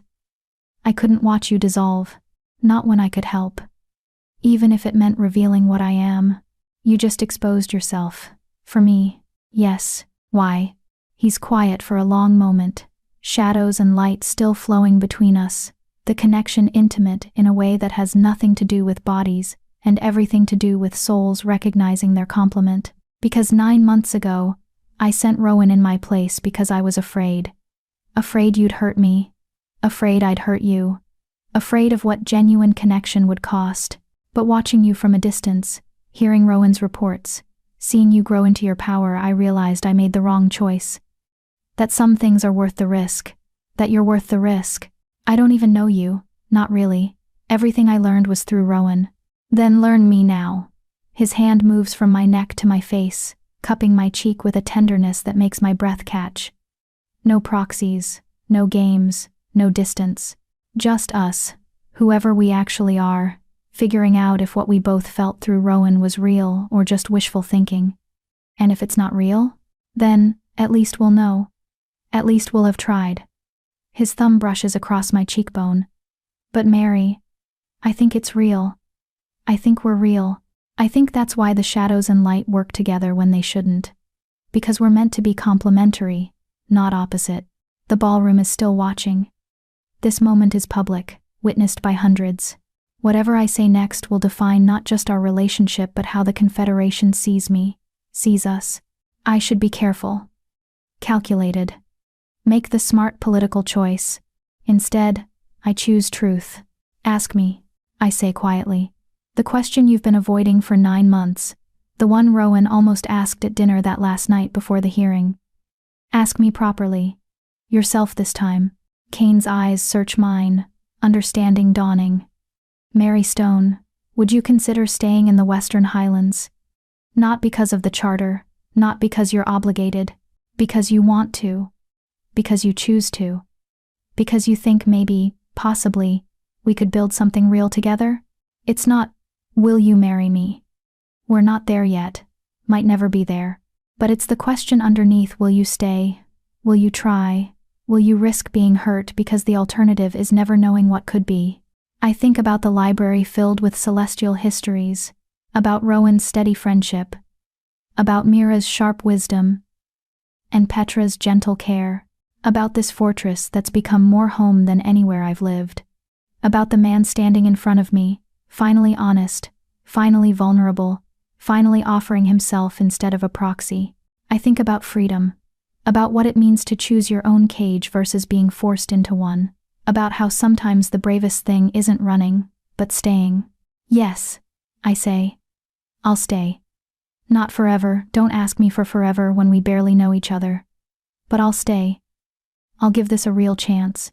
I'll see if what we both felt through Rowan can exist between us directly. Relief floods his expression. That's enough. More than enough. He pulls me closer, and I go willingly. The shadows and light between us intensify, wrapping around both our forms, creating something new, not purely light, not purely shadow, but synthesis. A third thing born from two impossibilities, learning to coexist. The crowd erupts in applause, but I barely hear it. I'm too focused on Kane's face close to mine, on the way his eyes reflect prismatic light, on the careful hope written in every line of his expression. We're going to be terrible at this, I warn him. I have trust issues. You have fear of betrayal. We're both disasters. Probably, he agrees, but at least we'll be disasters together. And then, witnessed by the most powerful shifters in the Confederation. On the night of a bonding that was supposed to consolidate power against us. Kane kisses me. It's not desperate or consuming. It's careful, tentative. The kiss of two people learning each other for the first time, despite feeling like they've known each other forever. His lips are warm, his shadows cool against my light-warmed skin. The contrast is dizzying. When we finally separate, the applause has died down to murmurs, and reality is reasserting itself. There are still extremists to deal with, wounds to heal, political fallout to manage. But for just this moment, the impossible has happened. The celestial and the shadow walker. Light and dark. Two restricted bloodlines finding stability in each other when everyone said they should be enemies. We break the pattern. We write a new story. And it starts now. Epilogue. 3 months later. I'm in the library when the report arrives. 3 months since the bonding ceremony. 3 months since my charter officially expired and I chose to stay anyway. 3 months of learning Kane the way I learned Rowan through shared dinners, training sessions, quiet evenings by the fire. He's different than I expected, more cautious but also more genuine. Less smooth than Rowan's mimicry but more real. We're taking it slow. No grand declarations, no rushing toward bonding ceremonies of our own. Just learning each other, building trust from honest foundation instead of borrowed identity. The report is from Dr. Voss, not a required evaluation anymore, but a courtesy. She's been tracking something across the Confederation and wanted me to know. There are others, I read aloud as Rowan enters the library. He's become a fixture here, our friendship deepening now that obligation is removed. 5 confirmed cases of dormant bloodlines manifesting in the past 3 months. 1 fire elemental, 1 frost walker, 1 dream weaver. 2 more celestials. Others like you, Rowan says, settling into his usual chair. The pattern is spreading, or returning. I set down the report. The world tried to erase us. But you can't erase something that's written into the fabric of reality. We were always here, just sleeping, waiting for the right moment to wake. And now you're all waking up. Why now? Maybe because the wolf bloodlines are weakening. Maybe because the universe corrects itself. Maybe because I transformed first, and somehow that triggered others. I stand, moving to the window where I can see the mountains, the valley, the territory I've chosen to call home. Or maybe because the world needs us again. For what? I don't know yet, but I'm going to find out. I turn back to face him. The other celestials, they'll need guidance, training, someone who understands what they're going through. I want to find them, bring them here if they'll come, build something, a sanctuary, maybe, or a school, or just a place where people like us can exist without fear. Kane will support that, Rowan says. He's been talking about it too, expanding the fortress, creating space for other restricted bloodlines, turning the Western Highlands into a haven. Good. I smile, feeling purpose settle into my bones. This is what I've been missing. Not freedom from obligation, but freedom to choose meaningful obligation, to build something that matters. Then let's start. The celestials who came before me left libraries and diaries because they had no one to teach. I won't make that mistake. The ones waking up now will have guidance, community, a chance to become what they're meant to be without fighting alone. Footsteps in the corridor announce Kane's arrival before he appears in the doorway. 3 months. And my heart still does this thing when I see him, a skip, a catch, recognition of something that matters. You heard, he says, taking in the report on the table. 5 others. And those are just the confirmed cases. I cross to him, and he pulls me close automatically, shadows wrapping loosely around my light in the habitual gesture that's become our unique intimacy. We need to find them, help them, before the council does. I know. Thornfield sent a message. He's identified 3 in his territory, wants to coordinate. Cross surprisingly offered to share information about the ones in the east. His expression turns wry. Saving her life apparently created genuine debt. Who knew? Maybe people are more complicated than we give them credit for. Maybe. He presses a kiss to my forehead. Are you ready for this? Building something new? Taking on responsibility for others like you? It won't be easy. Nothing worthwhile is. I tilt my head back to meet his eyes. But I'm not alone. I have you, Rowan. This fortress, this territory, this chance to do something meaningful with power that scared me for so long. I'm ready. Then let's begin.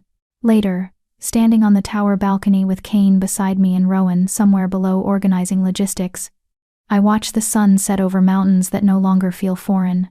This is home now, not because I was forced to stay, but because I chose to. Because sometimes freedom isn't about having no obligations, it's about choosing which obligations matter. I'm Mary Stone, celestial, advisor, friend, almost lover to a shadow walker who's learning to trust again. And I'm about to become teacher to others like me, guide to those waking into power they don't understand. The story they told about celestials was that we were dangerous, unstable, extinct. They were wrong on all counts. We're dangerous only to those who fear difference. We're stable when given genuine support. And we're not extinct, we're returning. And this time, we're not alone. This time, we're building something that lasts. This time, we win.